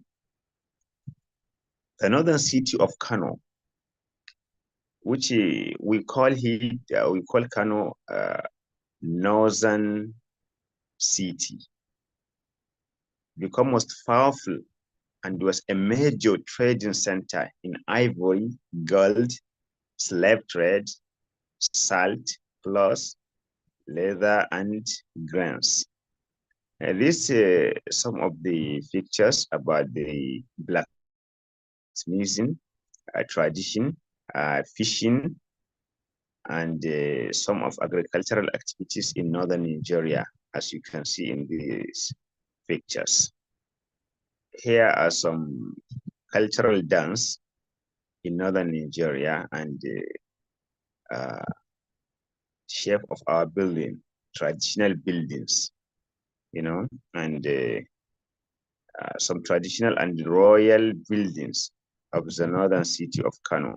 Here are some buildings, traditional buildings. And here is recent faces of the city of Kano. Yeah, the city has changed totally. Yeah. The Hausa people have unique cultural practices that have stood the test of time regardless of the colonization of the British. Their political and spiritual leaders did not compromise the standard they were well acquainted with. That is why they still maintain their ways of life to date, which means even after colonial government come, we didn't leave Islam and we are practicing Islam. Everything we are doing according to Islamic teaching. Here is religion. A large number of Hausa population is Muslims practicing Islam based on the teachings of the Prophet Muhammad sallallahu alaihi wasallam and the instruction of the Holy Book Quran. This is the religion of Hausa land, and the marriage now. When a Hausa man, here are some concepts about how arrangement of marriage is at the Hausa land. When a Hausa man meets the woman he wants to marry, she goes to seek permission from her parents for her hand. The family of the bride then carries out an investigation to determine whether or not the man is suitable for their daughter. This according to Islamic teaching. If he is approved by her family, there must be no form of physical contact before the marriage, although he is allowed to see her for a little while. The man sends his family for a formal introduction with the bride's family. This is called gaiswa. The bride's family requests a brief price from the groom and also provide dowry for the bride, which is also known as sadaqi. After this, a wedding date is fixed, followed by the reception agreed by both parties, both families. Traditional dress. We have so many or different traditional dresses here in Hausa land. Hausa men are easily recognized by their elaborate flowing gowns, known as babariga, matched with a cap called hula. And here are some Hausa dress for a man, as you can see in the pictures. And this large, at large, you can see here elders and traditional rulers. This is the mode and way they wear dressing, and the woman wear a wrap around roof called ivaya with a matching blouse, head tied, just like how Arab people, how Arab females are doing, and the hijab. They totally wear hijab. They usually have henna designs on their hands and feet.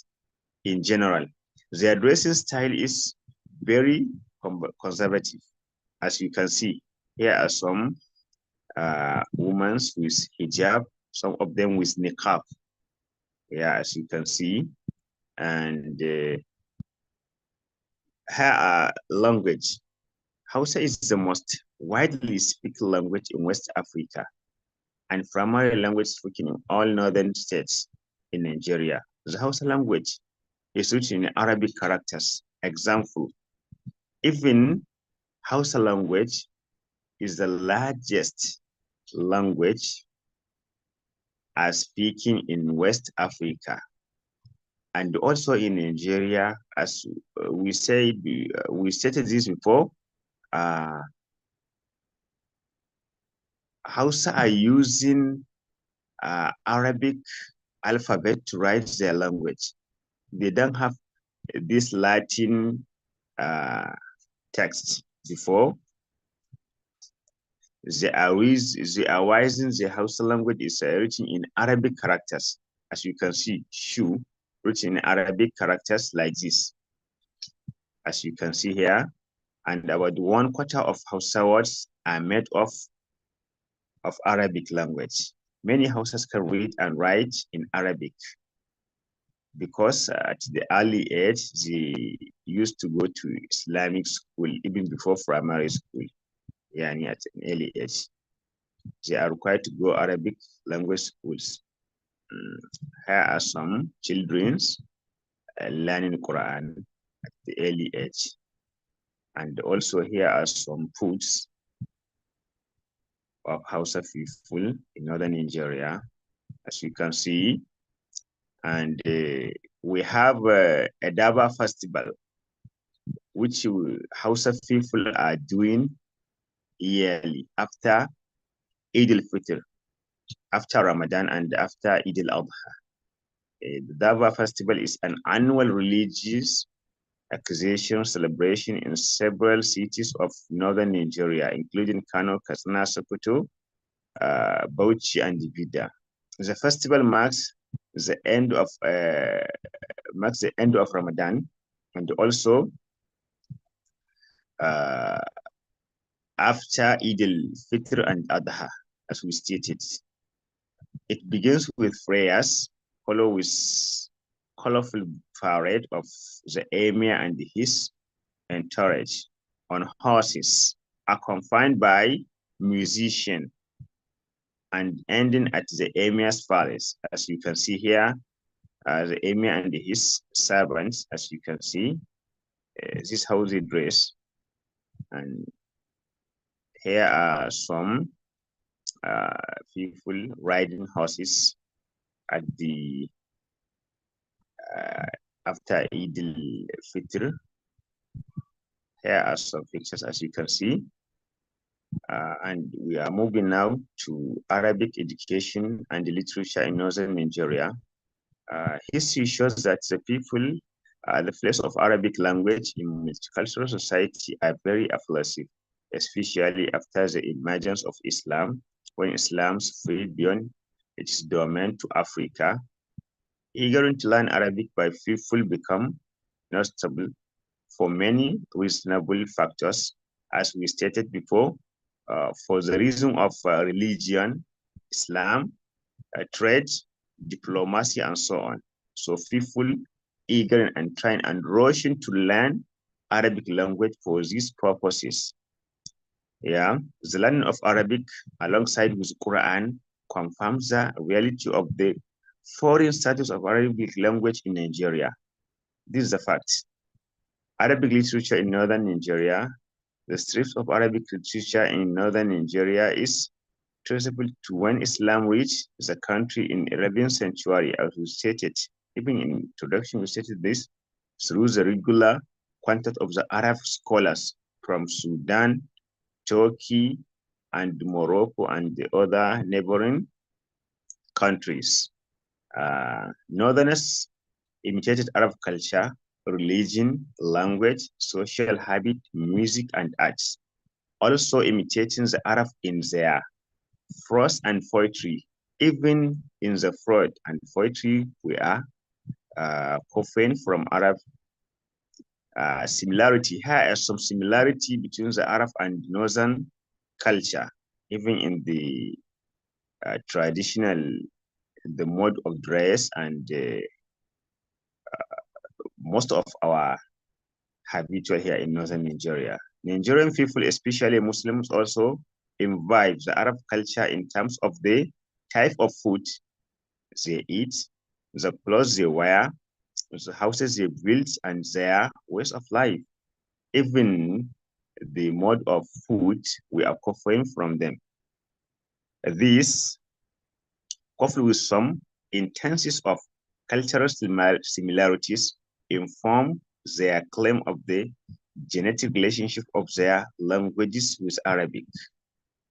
Arabic influenced Nigerian languages in terms of word and expression, usage of Arabic script for writing and composition of poems. Arabic has actually become one of the languages of social interaction, and that Nigerians have imbibed a great deal of Arabic culture is undeniable, as we stated before. Here are some similarity between Arabic language and Hausa language, and even between two cultures. Firstly, language. About 1/4 of Hausa words are made from Arabic language.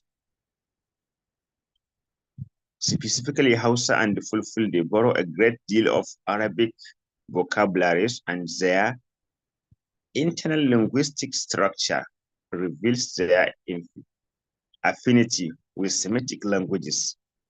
Let's see some kind of these examples. For example, interior. In Arabic, they call it al-jawf, and also in Hausa, they call it al-jif. As some very few differences, and this because of their mother tongues. And also, here are some onion, al-bathla. Yani, this is the same name in Hausa, Arabic, and dowry, as-sadaq. This dowry, and also trouble in Hausa, also called in Arabic they call bala. Also disaster, musiba, yani in Hausa, the same thing, we call it in Hausa. Immigrant, al-muhajir, yani in Hausa even we call it al-muhajir.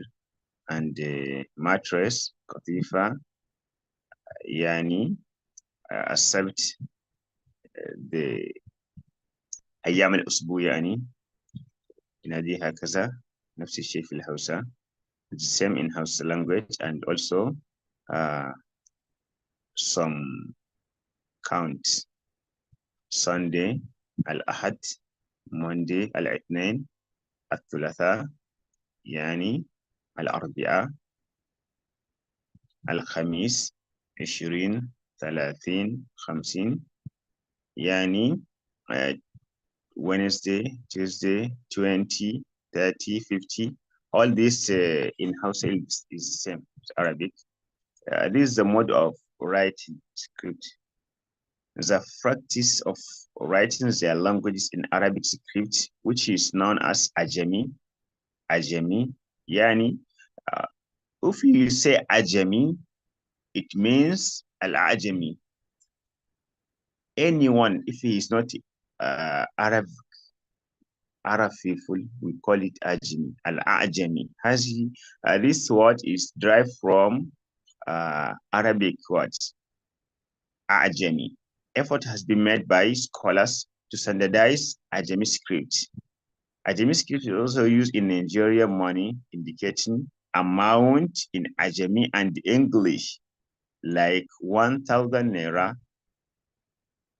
As you can see here are some our notes, not papers.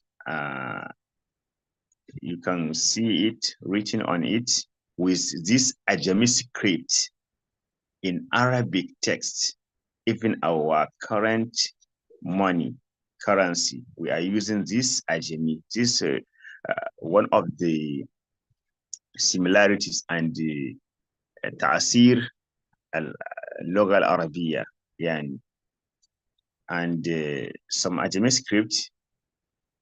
Let me translate this in Ajami script. Hausa children are required to go to Arabic language schools at an early age. And this script under this sentence, it is actually how we write this sentence in Hausa language, but with Arabic text. This is how we compose our Ajami. Here are some steps in marriage in Hausa land. The step and the rules of formal arrangement about marriage in Hausa land is the same with Arabic culture, and the instruction based on the teachings of Islam. As we stated, let us see the steps. Yani al-Maratif. Firstly, seeking permission from her parent for her hand.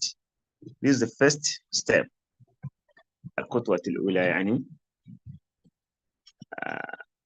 an investigation about the habit by both parties.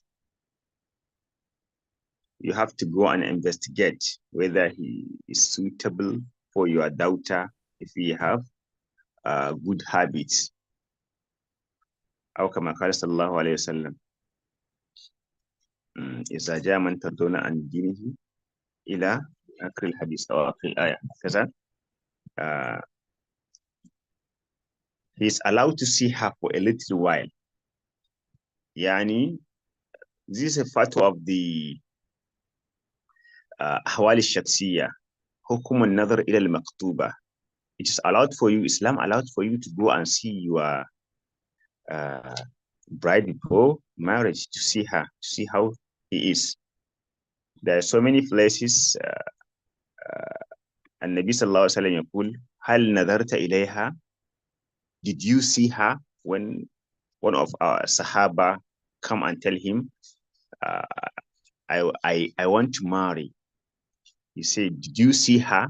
هل نظرت إليها? هذا أمر من النبي صلى الله عليه وسلم. Second, send his family for a formal introduction with the bride family. This called, guess what, in Arabic we call al-kutuba. This is actually how Islam teaches us. And the bride family requests a bride price, which is also known as a sadak. To introduce the dowry. And this step exactly how Islam teaches. After this, a wedding date will fix, followed by a reception agreed by both families, two families. Here are some dress of traditional rulers and women's. So this is all we have for today about our culture and similarities and impact of religion, Islam, on our society and our language, as you can see. So thank you for your time. Thank you so much for giving me this opportunity to share my area of expertise. Thank you so much. I hope you enjoy and you will love our culture. As, Right. Yeah, Indonesia is do. the largest country of Islam. Yeah, the whole world, Indonesia is the only country have the highest population, 99 or 100% are all Muslims. So that is why I love Indonesia. I have so many friends, especially Professor Andy. Thank you for this session and this interaction. I would like to have interactions with Indonesia always. Thank you so much. Thank you so much, Dr. Haruna. Thank you so much. It's an honor for me to know about Nigerians and also Hausa language. So as you said that, as you said that Hausa is incredibly wide-spoken language in Nigeria, I think. Yeah, that's what I Not summarize. in Nigeria, in Africa. Oh, in This Africa, Hausa right? language Yeah. dominated all countries of Africa are Yeah. using this Hausa. And in terms of education, I do really want to know about Hausa in education because Hausa is used richly within business and commerce settings as well as through the media and government. But what do you think? I'm wondering in terms of education, how does this language is used? Yeah, this language is used in education as you use your language in explanation. For example, if you said you want to teach students some words in Arabic or in English, so you're supposed to translate it in Indonesian language. And now there are so many proposals in some of the northern states to convert our syllabus to become in Hausa language. Why? Because our students are suffering from learning English as a language, learning Arabic as a language before learning the knowledge. The language is different thing and knowledge is something else. So we face this problem. So now they are trying, our rulers, they are trying to solve this issue. More than half of our syllabus now are converting to Hausa. Even mathematics are converted into Hausa. You will just learn mathematics in Hausa language. As you, for example, in Indonesia, you'll just convert sciences or medicine course, you just convert it to Indonesian language. So students, they will learn it very well and they will be experts at this medicine because they learn it from the mother tongue, their native language. So this is what we are trying now to do here in northern states. And very soon, as we are praying, inshallah, everything will be smoothly, inshallah, very soon. Inshallah, yeah, inshallah. So I want to ask, actually I have some questions, but let us ask our participants. Any questions for Dr. Haruna related to his topic today?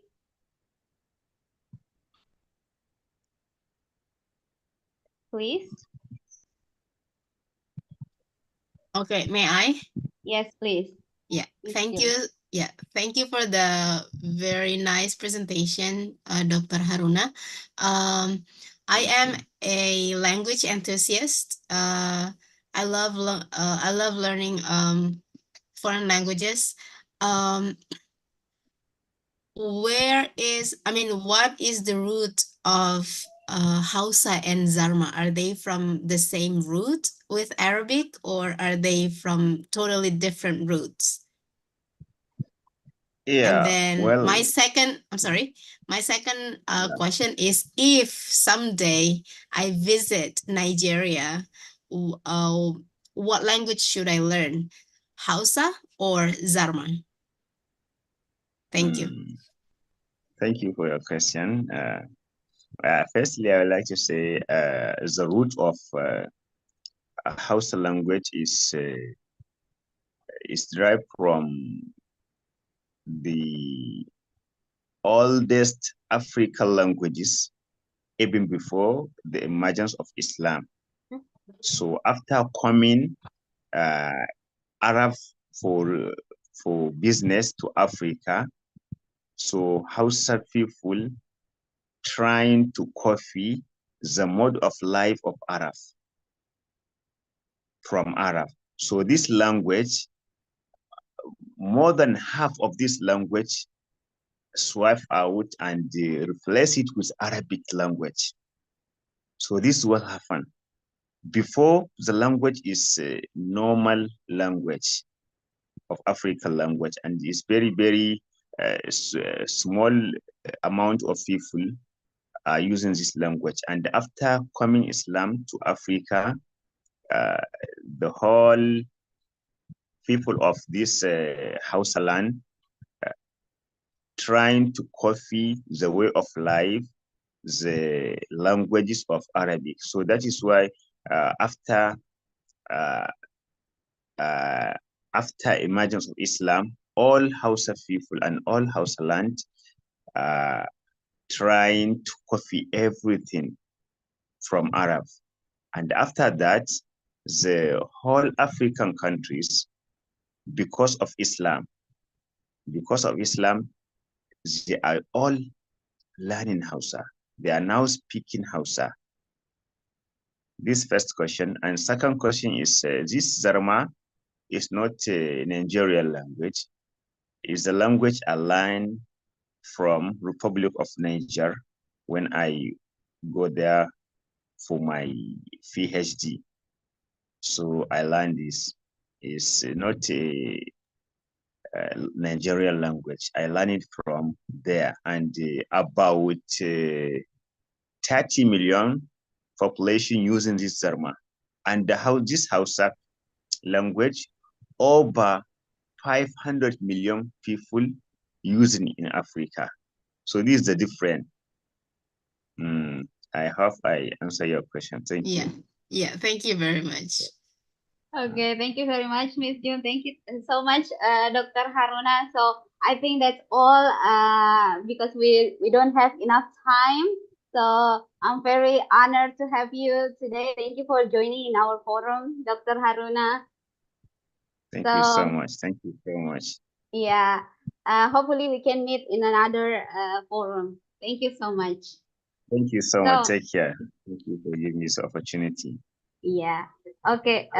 Selanjutnya mungkin saya akan serahkan ke moderator. Silakan.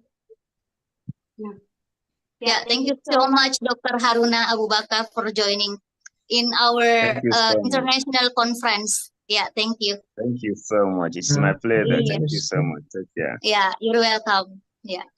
Oke, teman-teman sekalian, terima kasih banyak. Akhirnya kita sampai di speaker yang terakhir. Ya, sebelumnya saya mau tanya sama teman-teman, siapa tahu ada yang mau bertanya tentang apa itu KPN dan apa itu Sekolah Bahasa Bola Sugi. Jadi di tengah-tengah kita ada Kak Jum selaku wakil dari direktur dari Sekolah Bahasa Bola Sugi dan ada Kak Virto. Kak Virto di sini, Bapak Virto di sini, ya selaku perwakilan dari Dewan Pengurus Pusat Kebangkitan Pemuda Nusantara. Jadi silakan teman-teman yang ingin bertanya sebenarnya kegiatan kami seperti apa, bagaimana organisasi atau lembaganya kami, silakan. Kami buka satu atau dua penanya yang penasaran dengan KPN dan penasaran dengan Sekolah Bahasa Bola Sugi. Iya, saya. Ya, silakan Pak. Iya. Penasaran.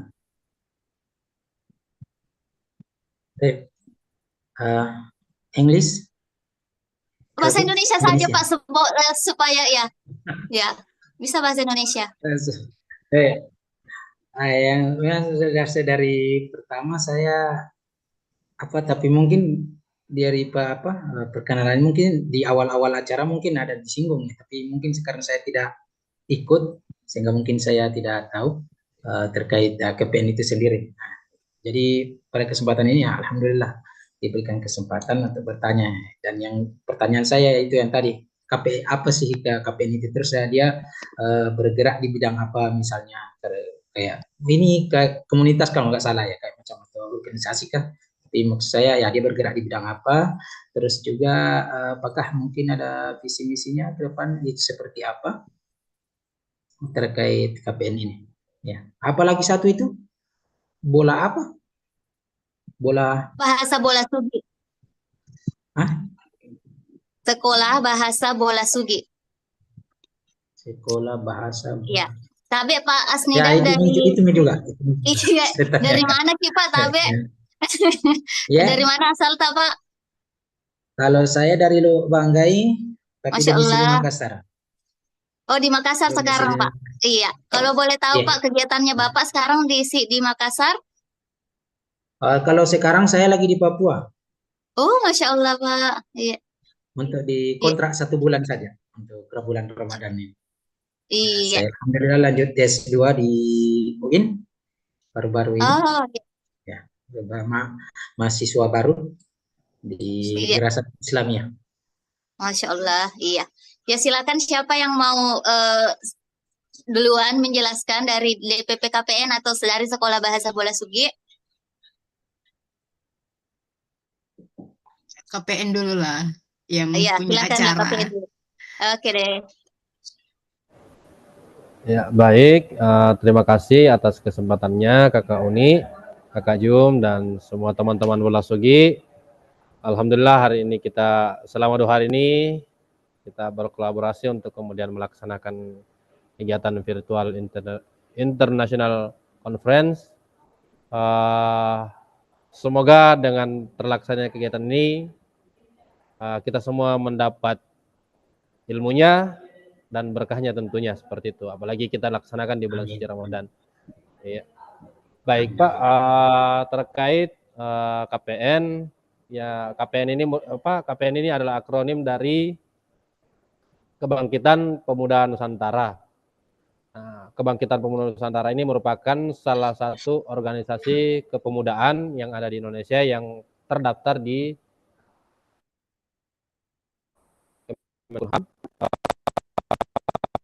kemudian di tahun berdirinya KPN itu tepatnya 1 Juni 2017. Nah, pada tanggal 1 Juni tahun 2017 yang juga bertepatan dengan hari lahirnya Pancasila. Dan Kebangkitan Pemuda Nusantara merupakan organisasi yang mencoba untuk kemudian memberikan atau bergerak di bidang bagaimana pemuda-pemuda yang ada di Indonesia hari ini kembali mengenali dan memahami Pancasila sebagaimana apa yang telah diproklamirkan oleh founding father kita, oleh Bung Karno. Ini yang kemudian kami gelorakan kembali karena bisa dikatakan akhir-akhir ini bangsa kita terlalu begitu banyak perang ideologi yang hadir dan kesadaran pemuda terhadap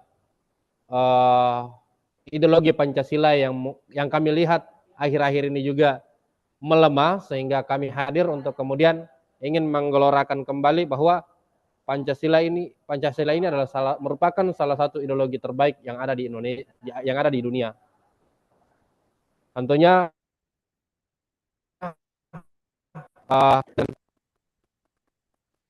harapan kami yang sebagaimana tujuan organisasi kami di Kebangkitan Pemuda Nusantara mewujudkan peradaban Pancasila, yang dimana ini bukan hanya kami ingin sampaikan bahwa ideologi Pancasila bukan hanya kami sampaikan di Indonesia, tapi juga ingin kami sampaikan kepada alam semesta atau kepada seluruh dunia bahwa salah satu ideologi terbaik yang ada hari ini adalah ideologi Pancasila, yang dimana mengakomodir semua nilai-nilai kebudayaan, nilai-nilai keagamaan, bahwa kita tidak ada agama yang kemudian tidak ingin para pengikutnya, para hamba-hambanya yang kemudian tidak ingin berbuat baik, apalagi berbuat adil. Dan juga semua agama mengajarkan tentang persatuan, dan semua agama mengajarkan tentang mengedepankan ketika terjadi perselisihan, mari kita musyawarahkan untuk kebaikan tentunya. Mungkin kurang lebih seperti itu penjelasan singkat ini bisa dipahami.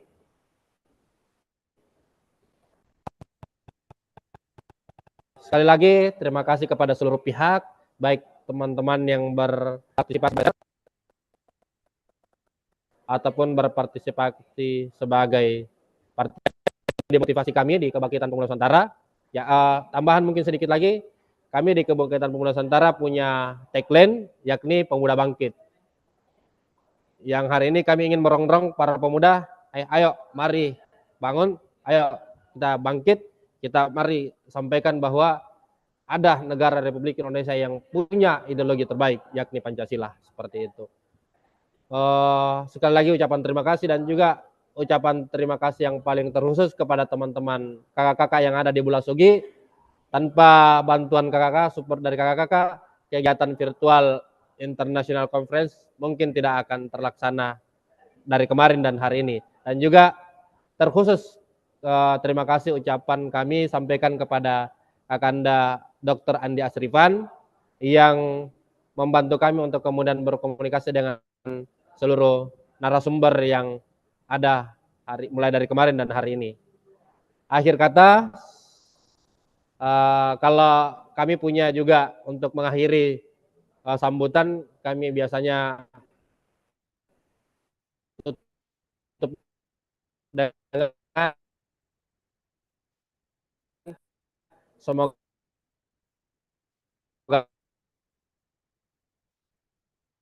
Tuhan senantiasa mencerahkan.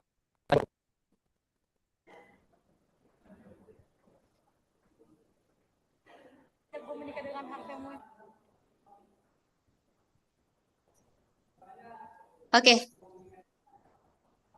Ya, terima kasih dari perwakilan Pemuda Bangkit DPP KPN yang diwakili oleh bidang media. Silakan selanjutnya Direktur Sekolah Bahasa Bola Sugi. Sekedar informasi untuk teman-teman sekalian, Direktur Sekolah Bahasa Bola Sugi sekarang berada di Filipina. Beliau seorang duta bahasa negara yang diutus untuk mengajar dan berdiplomasi melalui bahasa di Filipina sekarang. Beberapa negara telah beliau kunjungi seperti Amerika, Australia, Korea Selatan, Arab Saudi, apalagi ya, pokoknya ada banyak negara dan beberapa baru-baru ini beliau juga mengajar mahasiswa, bukan mahasiswa tapi peserta-peserta yang mau belajar bahasa Indonesia di Turki melalui apa sekarang, bukan PPSDK sekarang, apa sekarang ya, nanti kita tanya-tanya sama Kakak Jum yang mau mengikuti jejaknya juga Kakak Jum. Ya silahkan Direktur Sekolah Bahasa Bola Sugi. Ustaz dari? Ya, Assalamualaikum warahmatullahi wabarakatuh. Kayaknya ini agak-agak ya berlebihan ini MC-nya ya Pak ya. Ya, jadi apa namanya, Sekolah Bahasa Bola Sugi itu adalah sekolah bahasa di mana siapapun yang tertarik belajar bahasa, baik bahasa daerah di Indonesia maupun bahasa asing di seluruh dunia, itu kami fasilitasi. Jadi kalau misalnya Bapak atau Ibu atau adik-adik semua yang tertarik belajar bahasa asing, bahasa apapun ya, itu insya Allah kita fasilitasi. Nah, program yang paling populer, paling banyak diminati di Bola Sugi itu adalah program Bahasa Indonesia bagi penutur asing. Jadi kalau lihat orang asing di Makassar khususnya, itu kebanyakan mereka semua belajar di Bola Sugi. Begitu. Jadi kami mengajarkan bahasa Indonesia bagi penutur asing. Nah, kalau yang orang Indonesia sendiri itu biasanya mengambil kelas bahasa Inggris, bahasa asing di Bola Sugi. Begitu Pak, kira-kira tentang Bola Sugi. Kantornya di mana kantornya? Di Kompleks Karda Makassar. dekat di Makassar. Di kompleks Jalan Kompleks Karda nomor 27 itu tidak jauh dari UNM Pidung.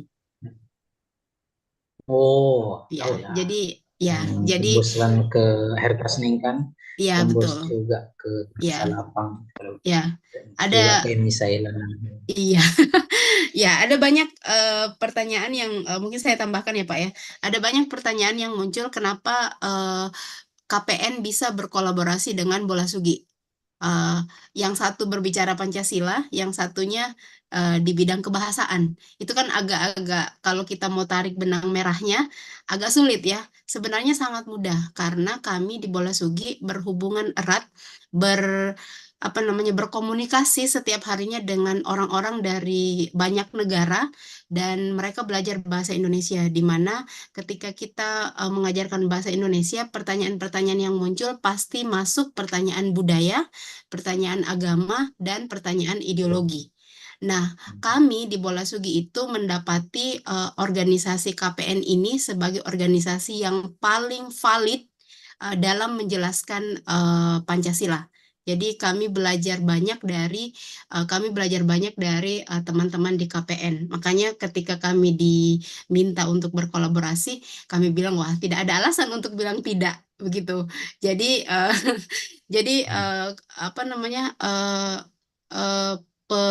pertanyaan-pertanyaan mengenai agama, pertanyaan mengenai persatuan dan kesatuan, pertanyaan mengenai musyawarah dan lain-lain itu sering sekali ditanyakan oleh orang asing di kelas bahasa Indonesia.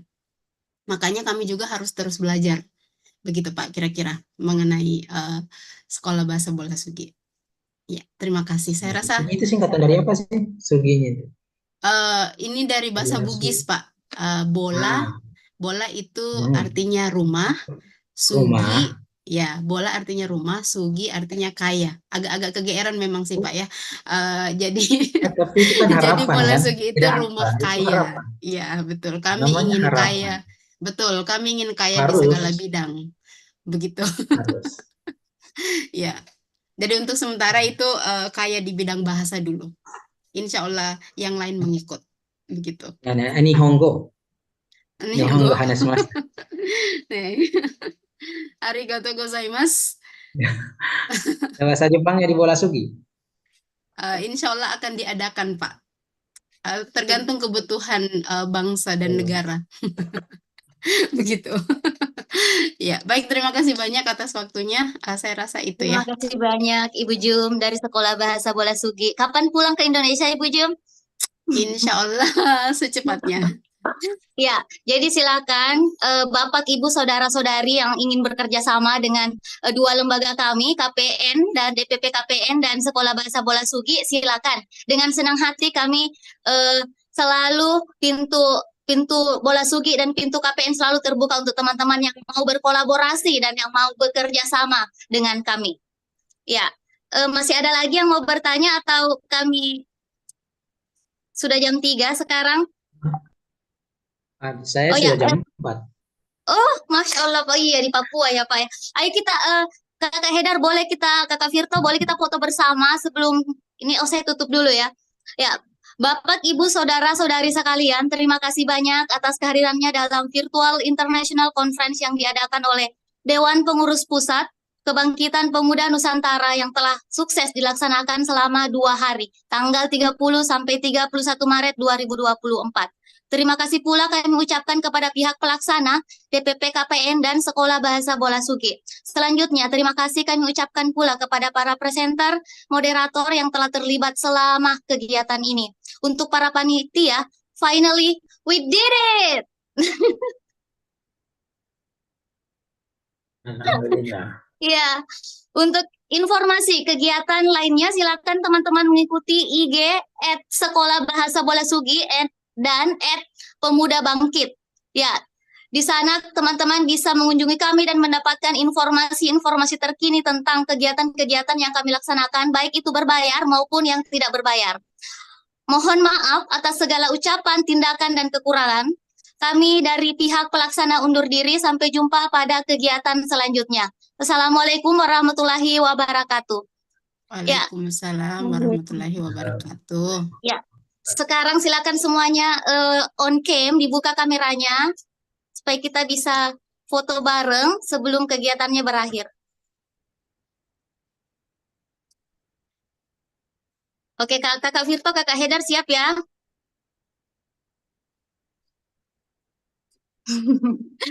Kakak Virto sama Kakak Hedar tolong dikode ya, karena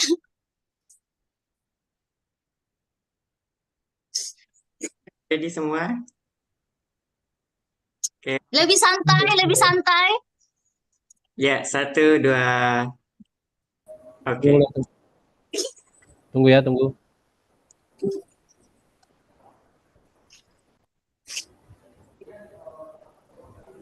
Tunggu ya. Mana 1, 2, 3?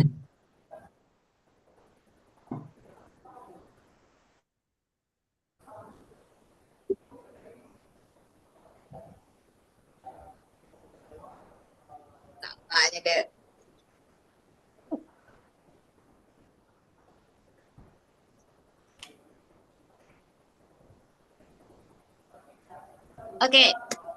Oke, sudah. Oke, satu kali saya minta tolong, kalau saya bilang pemuda, semuanya bilang bangkit. Bola Sugi selalu seru, oke? Semuanya dibuka speakernya.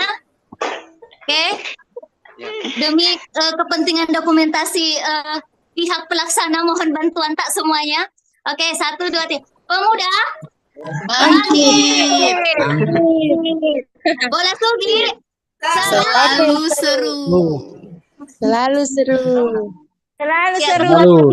Semuanya. Assalamualaikum warahmatullahi wabarakatuh. Waalaikumsalam warahmatullahi wabarakatuh.